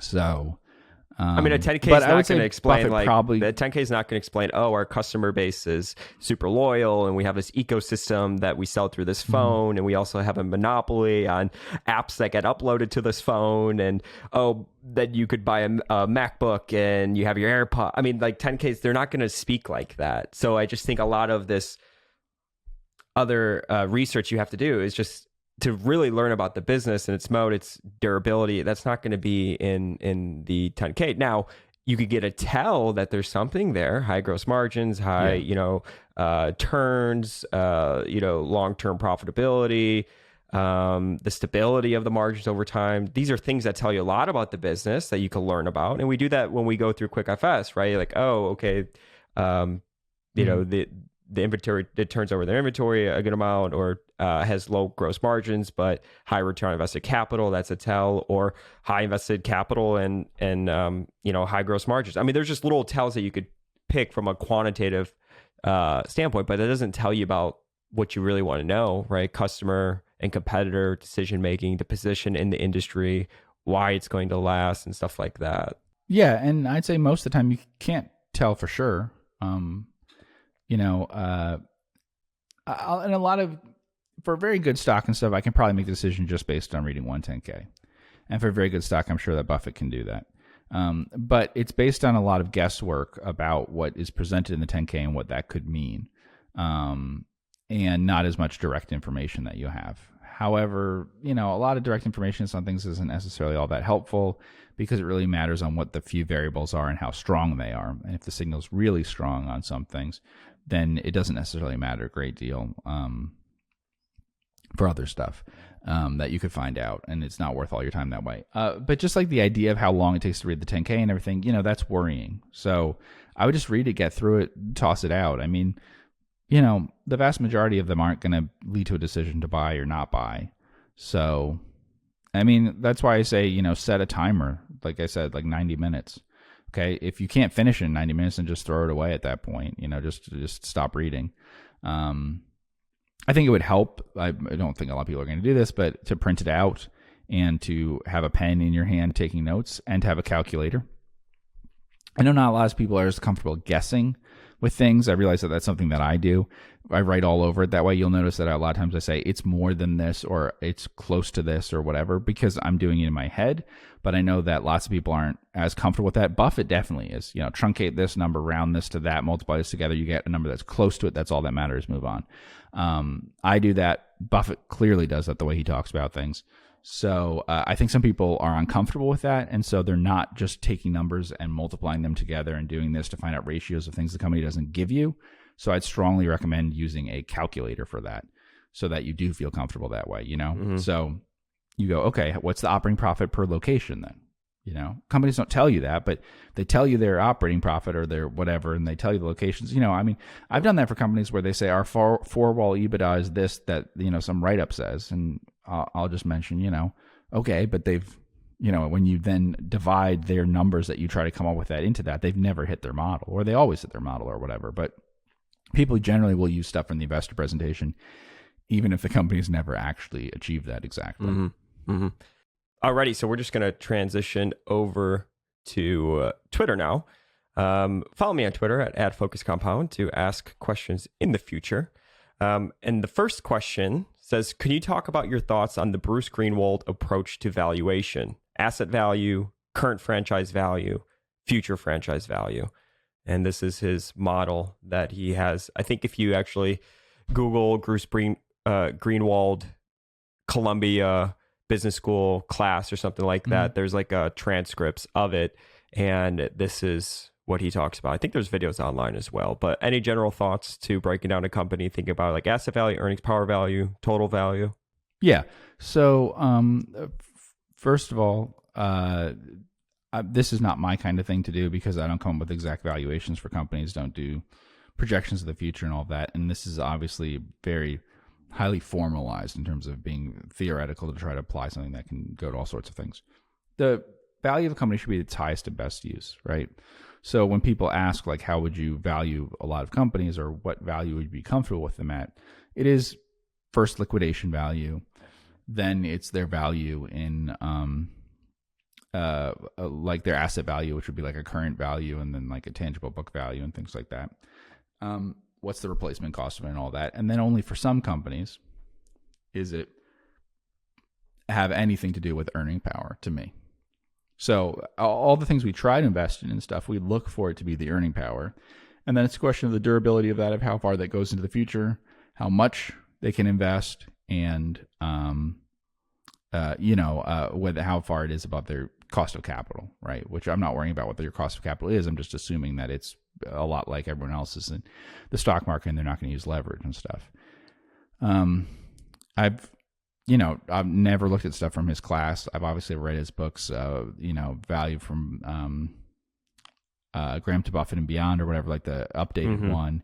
And he also is co-author on some books, and I've read those. What are your thoughts on Greenwald? I don't have too many thoughts on him. He has written a couple good books. So I did read that book. I think he has another book, Competition Demystified, is another book. Yeah, is that a co-author one? Yeah. Yeah. I like that book. It reminded me a lot of like Michael Porter's books, I mean, similar topic and stuff, but he has his own framework on that as well. From Graham to Buffett and Beyond, that book I know has a few case studies which were great to read about, like WD-40. I think every time I look at a WD-40, I actually think of Bruce Greenwald in the book. But no, I don't know. I mean, I think you're right. Like, he's taking something that and trying to apply a very theoretical framework. He's teaching value investing, and sure, I think it's okay. I don't really have an opinion on it, honestly, one way or the other. Yeah. And he's certainly moved much more to like, now he's no longer teaching there. Someone, I don't know if he's a professor emeritus or something, but the class is being taught by someone else. But he's certainly moved much more to the compounding type thing that way.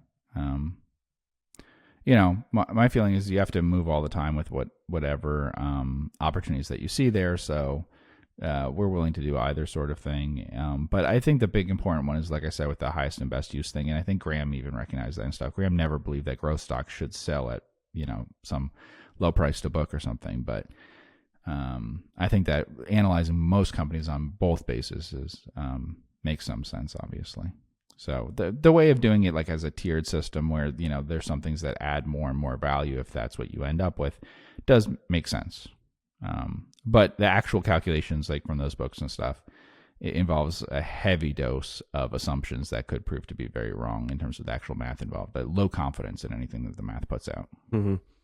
He's big on like competition, obviously, because you're forecasting in the future. I mean, do you think people almost give too much credit to businesses having some sort of competitive advantage, where it's like, well, actually, they don't really have a competitive advantage. They're just good at what they do and they put up good numbers. But no, there really isn't too much of a moat here. I don't know. Sometimes I feel both ways. It depends on the person. I think that they're pretty dogmatic sometimes. I think some people assume that something can't be a particularly good business, and some people that they don't exist and stuff. And some people assume that there's these things that have moats and all of that. The important thing for you is just figuring out, into the future what the earnings will be versus what you could get somewhere else. It's just, to me, it's just opportunity cost versus what you would get in this.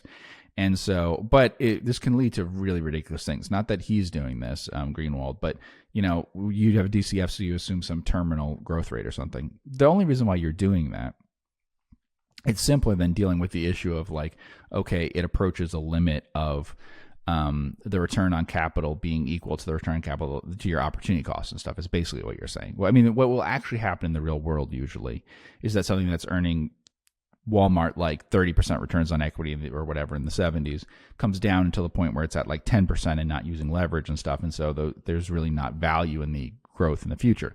But how people model that out is like, oh, it'll grow at 2% a year, or something, so that I can pull it down below the rate that I need, So there's lots of calculations like that you're kind of using numbers that you have. I don't know. Like I said, I think it matters in some cases, but just like the thing with the auditor, I would just look at the real outliers. So if you think this is the one company out of 20, right, that any group of 20 you look at, there's probably 19 that are ever less competitively advantaged than this one, then yeah, I think it matters. And I think you look at it on that basis, like to try to calculate with the understanding that it has a moat and everything. But unless you think that it's that far out in terms of being an outlier, I don't know that I'd spend a lot of time worrying about the competitive advantage stuff. A moat would mean it's 5% or less of the companies out there probably. Mm-hmm. Yeah, I would agree with that. Next question. Geoff mentioned in his past memos that he thought about hedging the yen to USD with his Japanese nets, given the yen appeared to be overvalued versus USD at the time. Yeah. He didn't end up hedging. Given the strength in USD at the moment, how would he think about the hedging question today? Oh, don't hedge. So nothing's changed. Yeah. And I didn't hedge, and it was a big problem, huge drag. Still did very well. But yeah, I think the drag was 20% a year annualized or something over the exact period that I held it or something.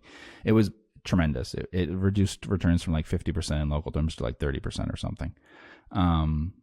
Yeah, and it seemed really overvalued. The nothing seems, I mean, not nothing. There's probably some Nordic currencies or something that are expensive, but virtually nothing seems expensive versus the dollar right now.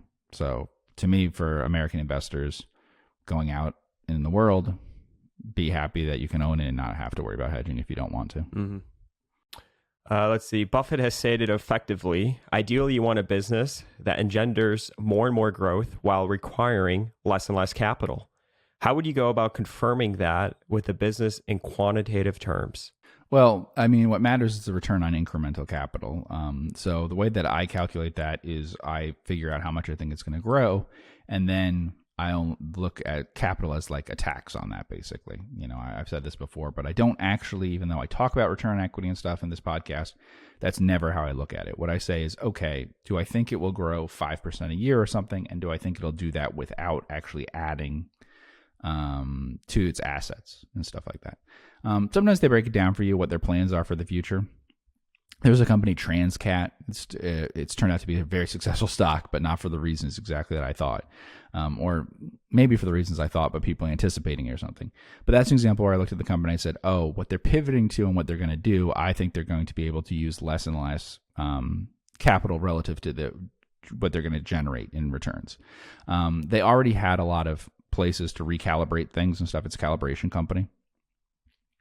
For things that need precision instrument stuff. So probably like life sciences, maybe aerospace defense type applications. Those could be some of their larger customers from what I remember, or what's likely, and yeah, the stock's done very well, and I should have picked it for that reason. But if you look, I think at QuickFS, the like multiple expansion is pretty big and stuff. So what you would want to see generally, or what I'd want to see, is especially there should be some increase in gross profits relative to net tangible assets used. That I think is one of the most important ones. So if you can look at that, that would just be like, is the equity stuff growing, or the assets growing in general? The assets the shareholders are likely to have to finance.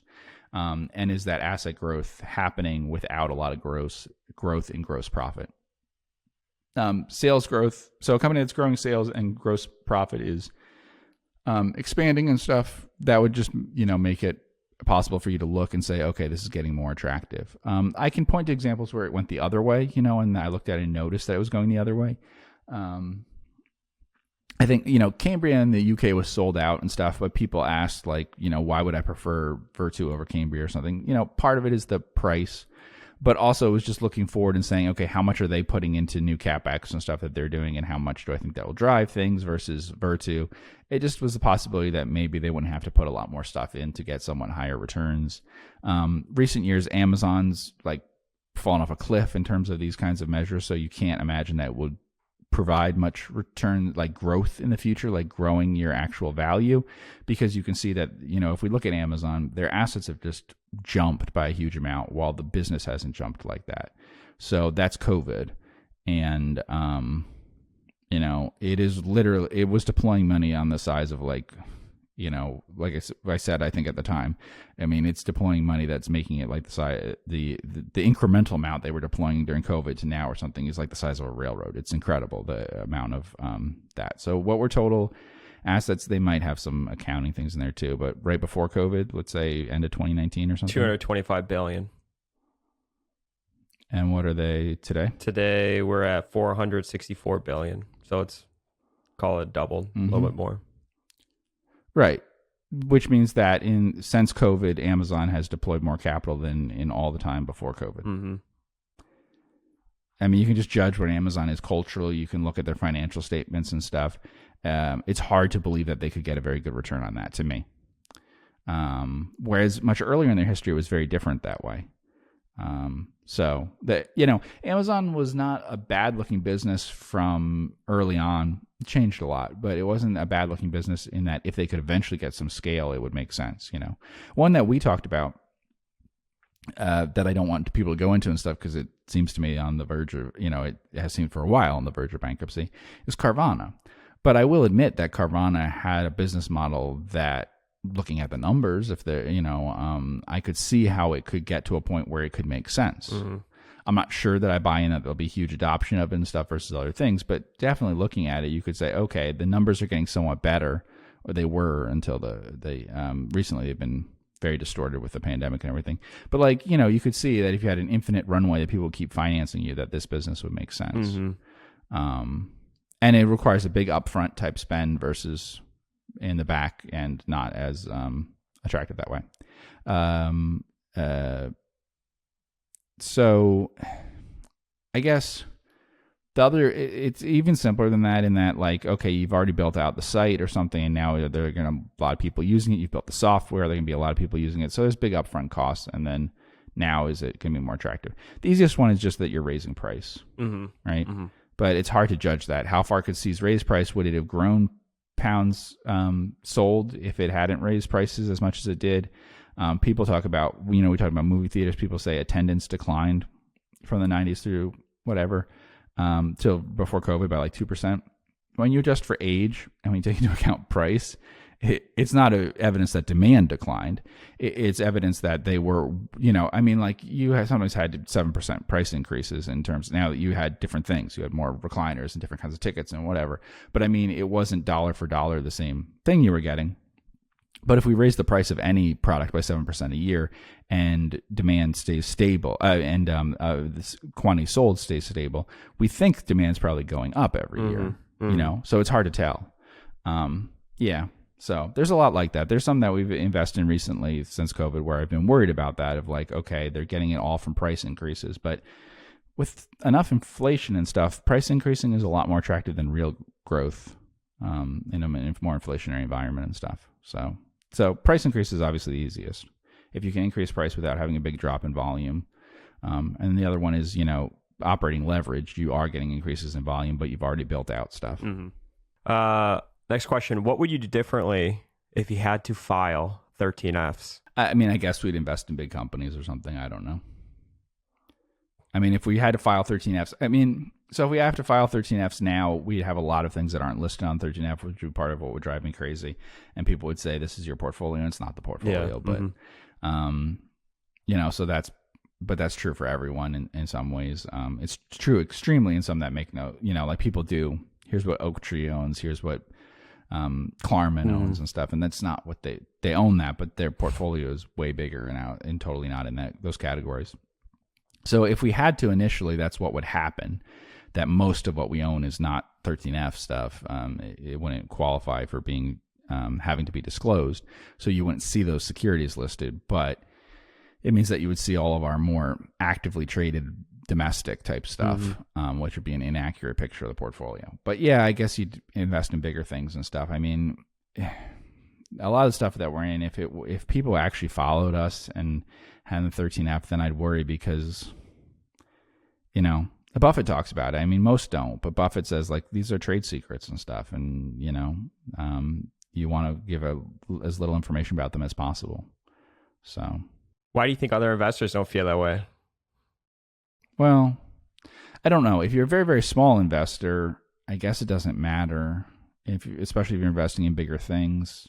Though for me, even when I was pretty small investor, I wanted all the volume in something, like I didn't want anyone else knowing about it. So it did matter to me. My portfolio was 1/100th the size of the company or something probably at one time. So I guess people would normally say, oh, what does it matter then, right? If I'm trying to buy a company that's, let's say it's more than one, maybe 1/100th is a little, it's not quite what people would do. But say it was a $300 million company and they had a $300,000 portfolio. They would say, oh, it doesn't matter. Nothing's going to get in my way that way. Yeah, I don't know. One of the most successful investors of all times felt that way. Look, Buffett and Graham have a lot of the same ideas and things. Buffett was a lot more successful than Graham. Buffett was very jealous of his ideas. Graham was happy to spread them around and stuff, and Buffett was obviously more successful applying some of the same intellectual stuff. Yeah. It is how I feel, and it's not how a lot of people feel. What do you think about it? Yeah, I think it's simple because it's not a realistic picture of the entire portfolio. I just thinking off the cuff here in the fund, there would be no securities on there.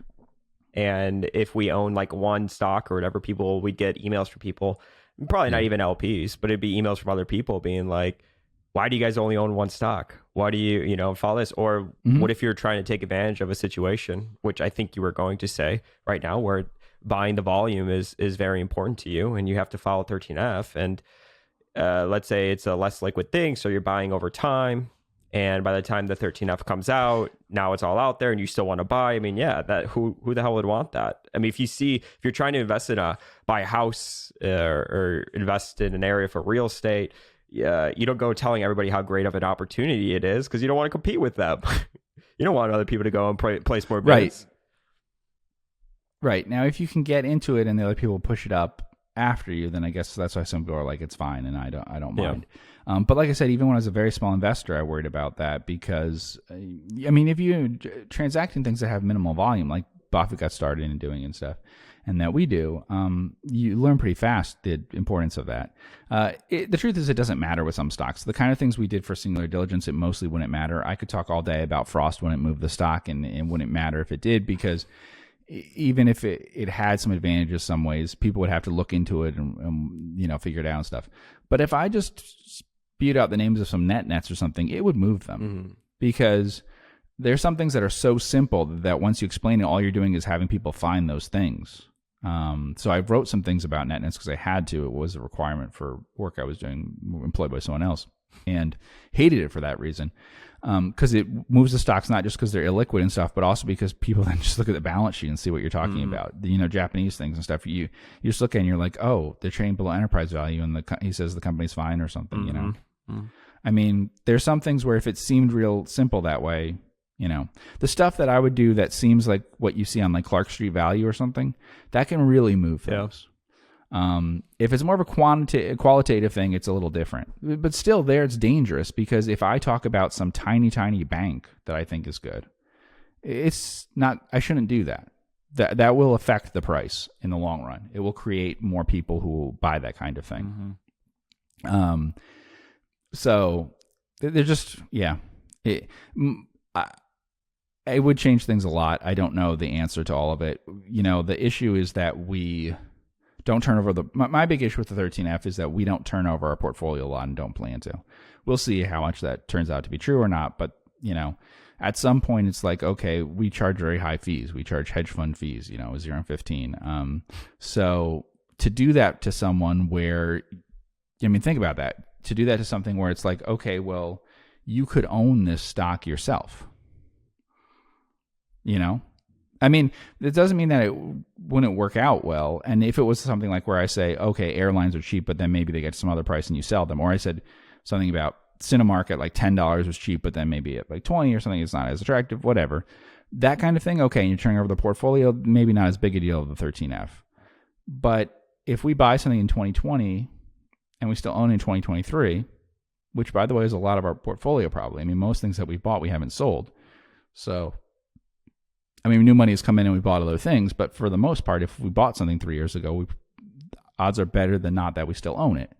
Well, you can create that for yourself and not pay us.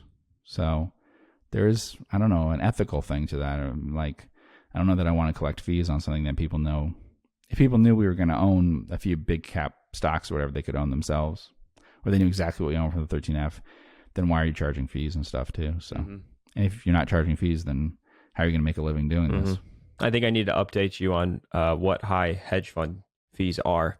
I don't think 0 and 15 is that high compared to the industry. But next question. Could Geoff walk through an airline financials to show why he thinks they are so cheap? So what I will say is that you can go to episode 383 and 382, and we basically walk through all of that. Spent a few hours doing that, and it's probably even more relevant today because I think airlines have only gotten cheaper since that podcast. So we spent a lot of time going over that. So check out those two podcasts. Let's see. Somebody asked, you talked about how most great investors only do a normal fund structure for maybe 12 years. Have you considered moving your fund to a permanent vehicle / some other option? No, we haven't considered anything like that, but it hasn't been 12 years. There's some danger that you burn out and stuff over time, I mean, most funds probably don't grow big enough and like take off. They don't, get to that size and success, right? And so that's why most of them would fail, I would guess, in the early days. But if you're going to go on for a long time, yeah, it can get hard. So we'll see what happens, but we're definitely not at that point yet.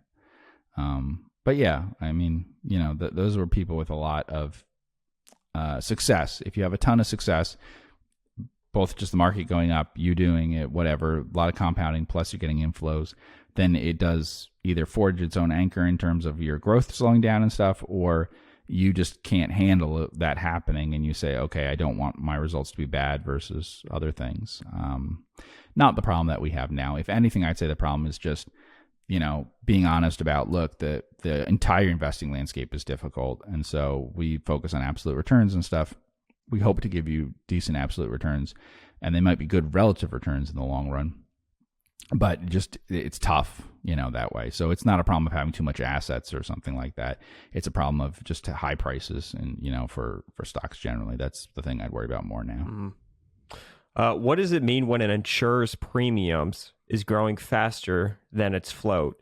What does float to premiums tell you about an insurer? Oh, that's really complicated without seeing it in front of me. So it depends on, obviously, if you have written premiums or you have earned premiums as part of it. There's a mismatch there. But then also it would just be how fast they're paying things out and the kinds of things that they're writing. So like the duration of how long it takes to pay out things in losses and stuff. So usually when you have very high float versus your premiums, it would mean you're taking in more money more upfront and paying in more losses later. Like there are some structures to things where you could have a single upfront premium, for instance, and then you could pay it out much later, and obviously those would be high. And then there's some things where you have losses where you pay them out slower over time. So you can, if it's in one line of business or something, it's much easier to understand. If it's in a ton of different lines, it's much harder to understand this part of it. And that can be very confusing. But yeah, if you're trying to generate a lot of float, you could do it without necessarily having a great combined ratio if you were generating huge amounts of float. We talk a lot about the combined ratio, but the easiest way to have a really low combined ratio, like 90% all the time, is to generate virtually no float, to be honest. It's much easier because there's much more competition in business that's going to create a lot of float generally, right? So that's why you have it. So it's not a completely fair thing. I think it's safer to have a low combined ratio and not as much float, but having a bunch of float is useful at times and was very helpful to Berkshire in the early days. But I think it's just the kind of business that you're writing probably. I've pointed that out, I think, when we're talking about title insurers or something. One thing is that a pretty small percentage of their losses would be, expected. They have a certain amount of losses, right? But they might only expect 30% to be paid within 1 year, and then 50% over 2 or 3 years, and 75% over 3 or 4 years, and 90% by year 5 or 6. So I think sometimes when people look at that, they're like, okay, let's apply the whole amount today as if they would lose that or something. But actually, it's a pretty useful thing to have that in terms of the value. Whereas some insurers, that it would be a lot closer to 100% within 2 years. Somebody said Graham suggested selecting between being an enterprising and defensive investor. First, what do you think about that idea generically? Second, what strategies or ideas would you add to either category or both as a modern day update? I don't know if I would change it in categories and stuff. Yes, I love that idea. I think that it was a great idea that he had, and that's what I would say to people generally. Most people I know should be the defensive investor, right? Not the enterprising, because they're not going to go out and find things themselves. But that doesn't mean that you can't still apply ideas in a way that makes sense, just without doing a lot of work, right? If you're saying it takes you hours to read 10Ks, you should be a defensive investor, not an enterprising, because you're not going to find these things yourself. But that doesn't mean you can't buy things. So maybe a defensive investor could do some cloning and stuff. I don't know. There's obviously lots of things quantitatively that are easier to find now than when Graham was doing it. So you could look at those lists and things. But other than that, I still generally like his ideas on the defensive investor stuff, yeah. So I don't think it's a bad idea, for instance, for a defensive investor to insist on, like, say, a Graham number or whatever, like 22 or so, like don't go over a P of about 15, don't go over price to book of 1.5. And then just find the businesses you like or something in that category. Yeah. Do either of you try and set KPIs or similar for investments to track that are in line with the thesis? Can you give some examples if so, and what would make good or bad ones? If not, then interested in how you monitor holdings ongoing. What do you look for? Basically, how do we track the thesis, monitor a stock after we bought it? Yeah, I mean, I just have an idea of what will be the likely kind of range of future events, and if it's near that, then I'm okay with it, and if not, then it's a problem. I think I mentioned that, like say we own something where I didn't expect a lot of volume growth, but I did expect price growth. That would be the things that I'd be tracking carefully, but the company discloses a lot of that, so that wouldn't be a problem. For other things, it's hard to say, like, banks or something. Again, it's like you try to have an understanding of what's going on in the economy and what's likely and look for those outlier kind of things. We own some things probably that have no charge-offs right now, or no non-performing assets, right? And I've seen lots of write-ups of people for small banks that have no non-performing assets. I don't think it matters right now. It depends on what you're in, but you shouldn't have any non-performing assets unless you're doing, loans that are less tied into the overall economy. It'll just all happen at the same time in some categories. So, but if you had very low non-performing assets and other people had 2.5% and stuff now, then it would be really meaningful. So you look for that kind of thing. You compare it off of other banks and stuff. If your deposits are going down 1% now, I'm not that worried if most banks are going down 4%. But in times when the economy was growing quickly, I'd be very worried about that, right? So it's that kind of thing, like benchmark it off of other things and what am I surprised by? I don't know. What would you say? Yeah, I would say that's true. I would say we also keep track of just things that go on within the business and news that comes out, and a lot of it's noise, but you're just looking for signal, right? If you own, a company that has a few key locations, it's okay, I think, to track what's going on at those locations, stuff like that. So yeah, I would say there's things that we track, but it's more so like what Geoff had said. There's a range of outcomes that he has, and it's kind of making sure you're on track with that. Yeah, like say we own Netflix. We don't.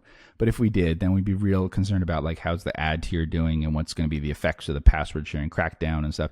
If that happens in a particular quarter, I don't think we're going to be scared that, subscribers fell by some incredible amount if we knew that that was going to be something they were going to do that quarter.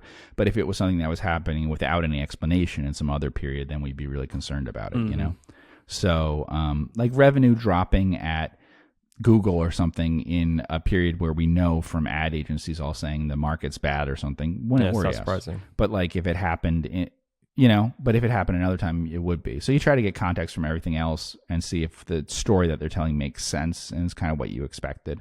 But you're kind of always updating every quarter in your mind where you kind of expect the numbers to come in. I don't sit down and pencil it out, but I have an idea before I look at the quarterly report what kind of things I'm going to see. And you just zero in on those items that deviate from that a lot. The most part, I think what I've complained about and stuff is like deviations in operating expenses and stuff, even when I have a good quarter, right? Because sometimes there's things where that surprises me and where I'm not happy about that, and then it'll hurt you later. So sometimes you focus on things that I guess maybe other people wouldn't worry as much about, but that concerns me, But like I mentioned, Frost wouldn't concern me if they had some growth in those kinds of expenses, if they're opening new branches in new markets and saying that they're doing that or something, But in normal times, if it was too high a rate, then I'd be worried about it, even if earnings were going up. So we have two questions on car dealerships and car prices. First one, what are his thoughts on car prices and dealerships today? Has the capital cycle turned? And then the next one was, what does Geoff think about current car inventory levels? And what is the foresee for near term and medium term car prices and inventory levels? Yeah, this has been interesting. Prices have come down, but they haven't come down as much to the levels that they were at before.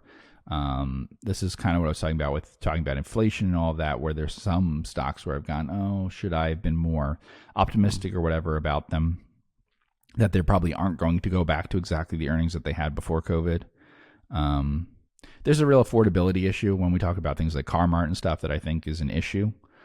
If you have higher interest rates, then that with the higher prices and everything is going to lead to very long duration and just hard affordability at the low end for people. So I think that's going to happen.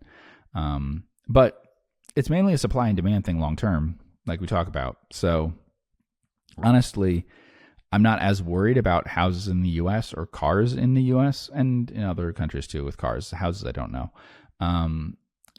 As people maybe, because the actual underlying supply situation didn't change in that big a way. And do I believe eventually that they'll get back to having too much inventory and stuff versus what they're doing now? Yeah. Like, I don't think that they'll learn from this and that never do it again. But I think it'll take time and everything. So I think the business will be somewhat better for a while than it used to be. In that supply will be supply will be lower from the manufacturers and stuff. You know, but like in some consumer packaged goods things, we saw low promotional activity the last few years, and it's starting to tick back up. That might mean in 2025 or something it gets back to levels of 2019. But it's not like I don't believe that they'll have coupons in grocery stores anymore.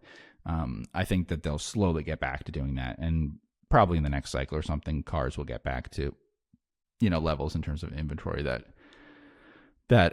we saw before. But it was really bad, actually. They were not making money and stuff at all. The car makers, let's not talk about the car dealers, but the car makers in the period from the 2000s through to COVID, they were kind of not behaving in as rational way as they could. So it could get better. Mm-hmm. We have a few questions on selling. Someone says, what is Geoff's philosophy on selling? Does he apply the principle that you should sell once the stock hits a price that you would no longer buy at? ? Or is he willing to continue holding an overvalued position, provided the fundamentals remain intact / are improving? Yeah, opportunity cost. So I'm willing to sell as soon as I have a better idea, even if the stock isn't expensive or something, if we find something that's even cheaper. But yeah, I will hold a quote unquote overvalued position. I don't know that there's a lot in our portfolio that like the general public would consider overvalued, but not as cheap as what we would buy until I have a new good idea, especially if I like the business a lot better. I don't think it's a good idea to sell out of a business that's doing well and that you like and you're comfortable with. But any level of like increased catastrophic risk or something like that, you might sell out of, you know, to hold cash. But generally, we try to sell one stock to buy another. If we sell one stock to hold cash, it's probably because of an increase in our feeling about the risk of the position, not just that the price has gone up a little bit. Mm-hmm. How do you evaluate management compensation? Can you walk through your process? We don't have any, highly technical way of doing that. I don't know that it matters as much as people think it does. I try to get an overall read on management and an idea about what they're thinking and why they do the things they do. But at a lot of big companies and stuff, it's basically they're compensated much the same way as everyone else. In fact, using consultants and stuff sometimes. So, we'd like if they own a lot of stock, obviously, and that the stock that they own is very large compared to their salary. And we'd like if they don't really sell stock a lot. But, in terms of the actual compensation being tied to like bonuses and, to stock options and things like that, I guess more of a weighting into equity would be something that we like better. I've been in stocks where management's quite greedy with them, how much they make and stuff, but it's not a big deal to the stock, to be honest, if it's a huge company. I mean, they could be incredibly greedy and it doesn't take that much from you. So if they're also very competent, it works out fine. I'd rather greedy and very competent than selfless and incompetent. Mm-hmm. We can end on this. What are the top 3 or 5 financial concepts you think every capital allocator needs to know to be able to think critically and be effective when it comes to investing? ? He said, for example, time value of money, opportunity costs, price, value, etc. Opportunity cost is the most important. I think confidence is the second most important. So, understanding the difference between risk and uncertainty. Something could be uncertain, but, that it could have high upside or a high downside both and stuff. But that's a very important one because most things that we see are not people having an unrealistic idea of what opportunity cost is or what returns could be in something. It's having a wildly inaccurate idea of confidence level, right? So like they figure that, yes, there's some scenario under which they hit their 15% EBITDA threshold or whatever they have in mind for this. And they've calculated that carefully with their weighted average cost of capital, that they're going to use some whatever, debt and stuff for this, and this all makes sense and it's going to add value. But they have no idea what the confidence level is, if this is a 9 out of 10 or 1 out of 10. And so, unfortunately that happens a lot. So I think that's very, very important. I would also, the most important concept in the economic story is marginality. So I think that also applies here. The understanding that they need to have about the level of, the incremental concept. When I talk to most people, they talk about averages and things in a way that isn't necessarily that helpful. Most investors, when I talk to them about like what their returns will be in the future. So just because you have a certain average level return on something doesn't mean that bears any relationship to the incremental level that you're going to have.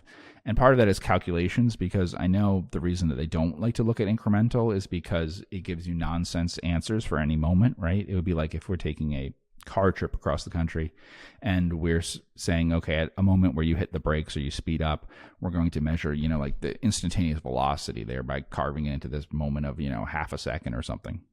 And that's basically what you're doing when you're looking at a single quarter, a year or something, right? Amazon might have great ideas for what their returns will be in the future. I think it's been long enough with COVID that we know that it's probably not going to turn out to be a bonanza for what they put in.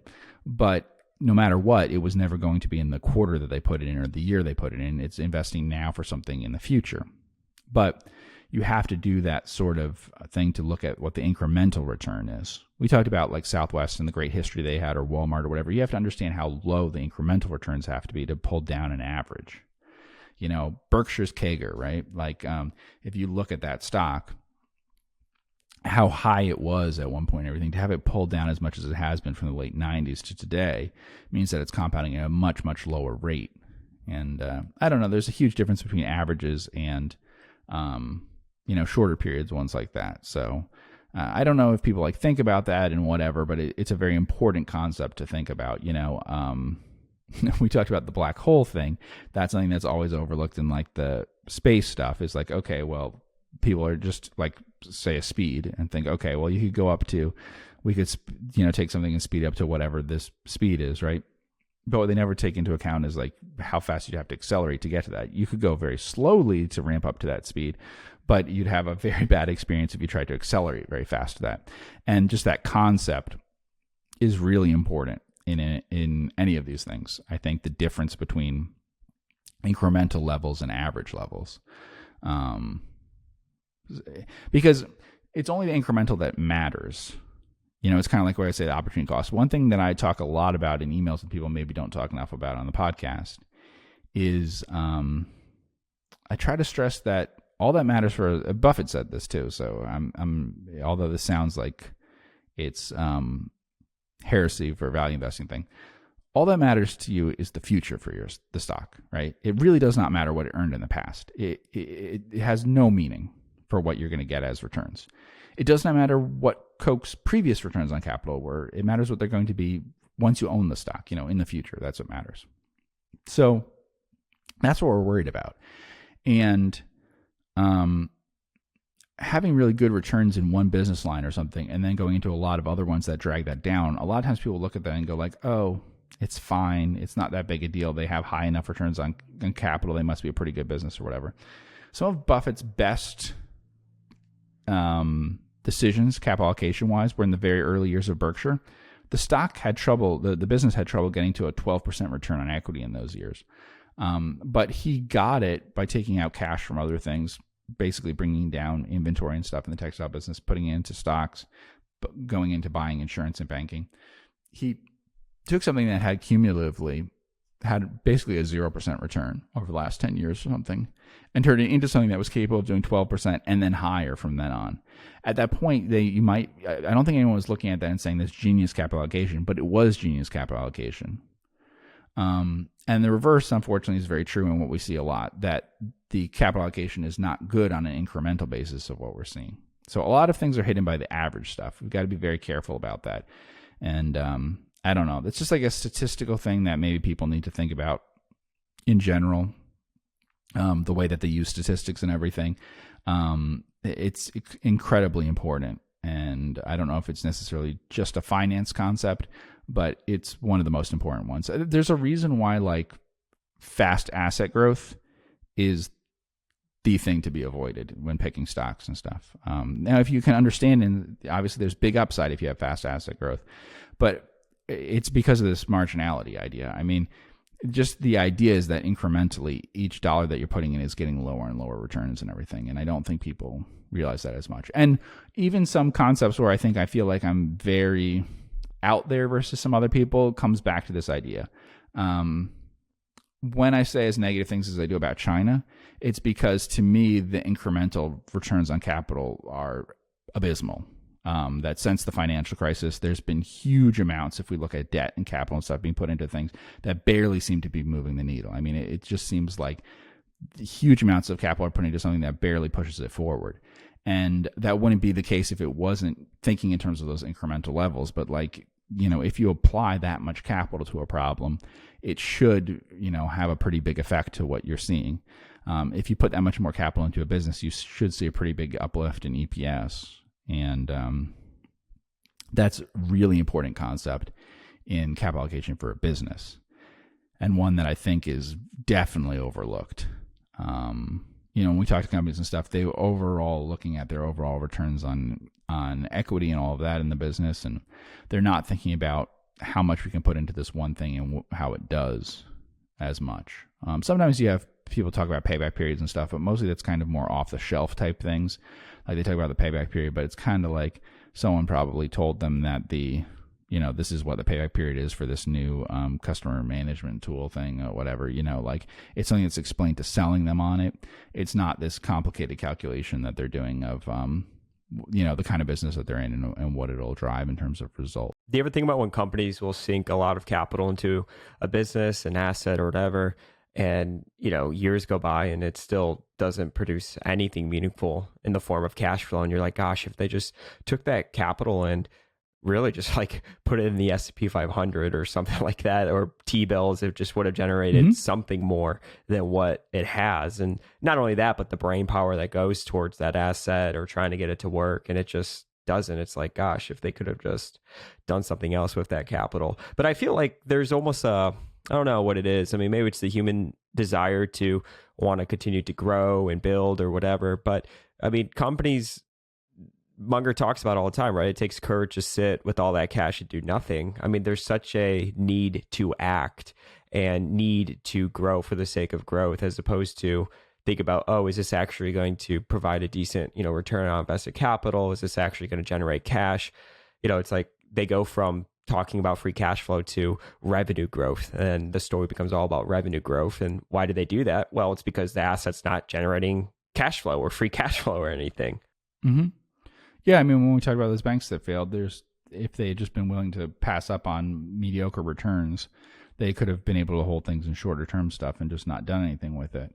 And they would have survived. They're just having a massive inflow of deposits isn't necessarily going to cause a bank's demise, but it does greatly increase the risk that it might happen because, the hot money stuff does drive very rapid asset growth that you have. This is the other part that we've talked about a little bit. I think one thing that's overlooked, people don't overlook diversification in the sense of owning a bunch of things at the same time. But one concept that is not taught or should be taught or whatever is diversification across time.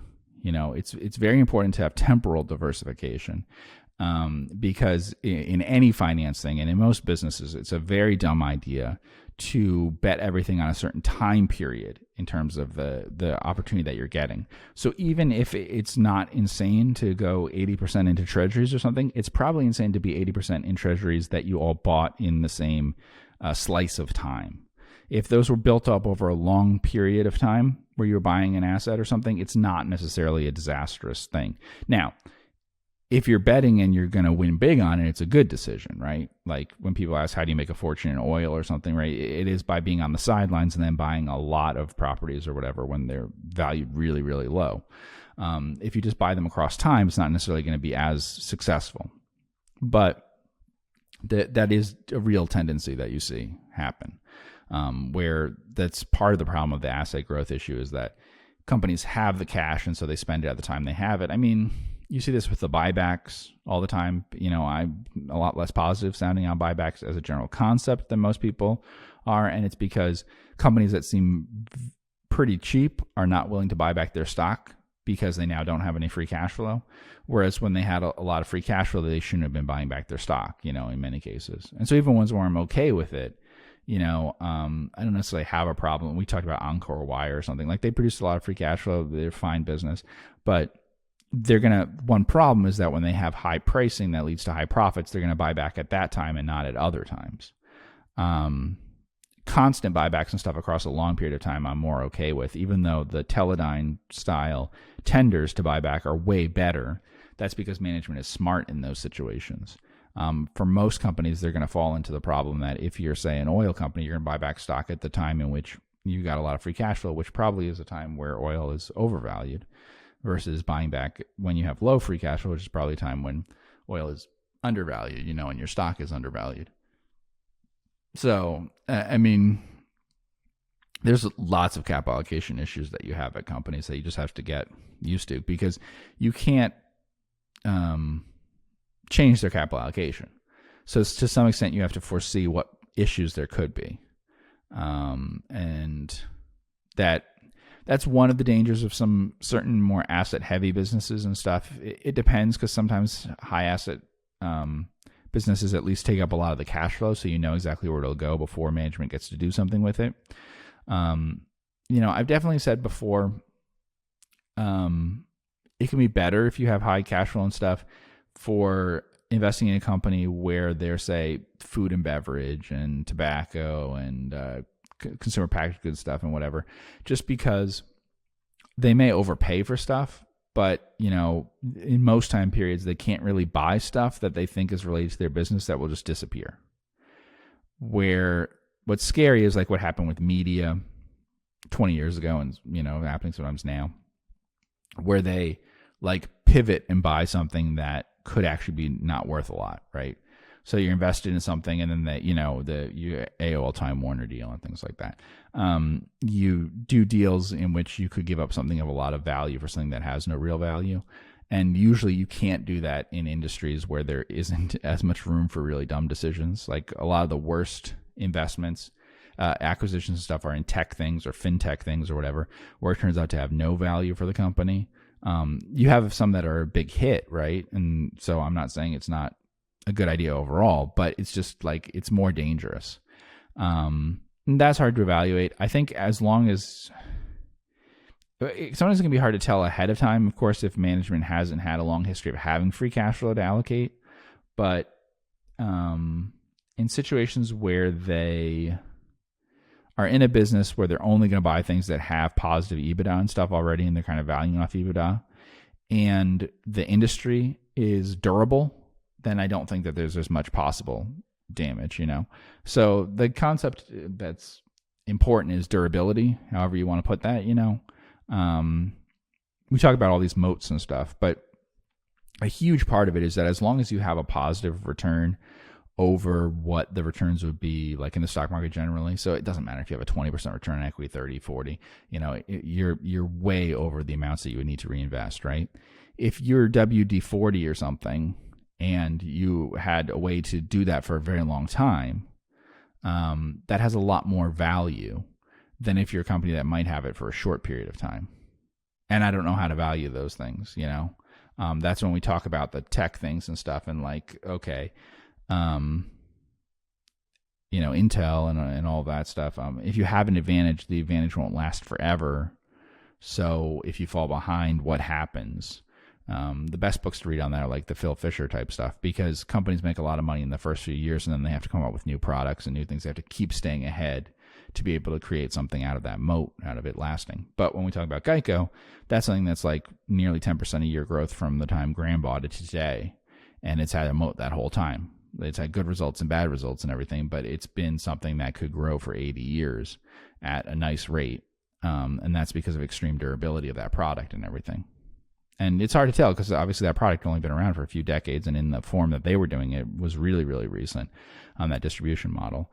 But some things will last a really long time and other things won't. And that's like when we're talking about the Greenwald thing, that's the most important thing for the durability stuff is, I know they have a moat today or something, but how long will that last? But that gets into the whole DCF thing, right? So in a sense, it's incorporated all the time in finance things. right? Like how long you go. Although they take a lot of standard time periods in those DCFs, I don't feel like they say, okay, well, I'm going to model it over a very long period of time and stuff because I'm looking at Johnny Walker as opposed to I'm looking at AMD or something. Speaking of Geico, I got a love letter from Todd Combs from Geico. It was an customer appreciation letter, and it was nice. Yes. Todd Combs signed off on it. That's President Geico. I should have put it on the podcast. Oh, that was funny. Yeah, he acknowledges, they acknowledge that he's the CEO and everything. So, because remember we wondered about that before, like a while back. I don't know if you remember us talking about it, but we were saying, like, I don't know. Is he? Yeah, I guess there was fairly little discussion. It was like very under the radar. I mean, it wasn't a big deal. It was like, oh, news came out that he was he interim CEO? Is that what it was? Or was he actively? Yeah, I can't remember. But I remember we talked about it and we're like, yeah, that was kind of like really swept under the rug. Like, no news there. Nobody talked about it. No updates really on it or anything like that. Yeah, obviously not a good sign. So probably something that they don't want to talk too much about with that. Even Buffett doesn't really acknowledge it. Yeah, I mean, when they ask, he does about their investing stuff. He seems to say like, well, they do a lot for us other than just investing. So even if he's kind of like, even if we were just getting S&P results from or something, you have to understand they do a ton to be worth their pay and everything. And that's definitely true. I mean, it's definitely true for Todd, but it just seems to be true in general that at Berkshire you have to put on a bunch of different hats, and you could be called in on any sort of project and stuff that would not normally be your job description at other companies. So you can definitely get overworked there with that stuff. Yeah. Got it. Cool. Well, I want to thank everybody so much for tuning in with the both of us on the Focused Compounding podcast. Make sure you follow me on Twitter at Focused Compound to be able to ask questions that we will pull for the podcast in the future when we do a Q&A. If you have more longer form questions, you could email them to me at focusedcompounding@gmail.com, and I will pull that for the podcast as well. Wherever you are listening or watching us, make sure you hit the subscribe button, leave us a rating and review. And of course, if you're interested in learning about our money management services, reach out to me at my email, andrew@focusedcompounding.com. I want to thank everybody so much for all of the support. Thanks for tuning in, and we will see you in the next podcast. Take care.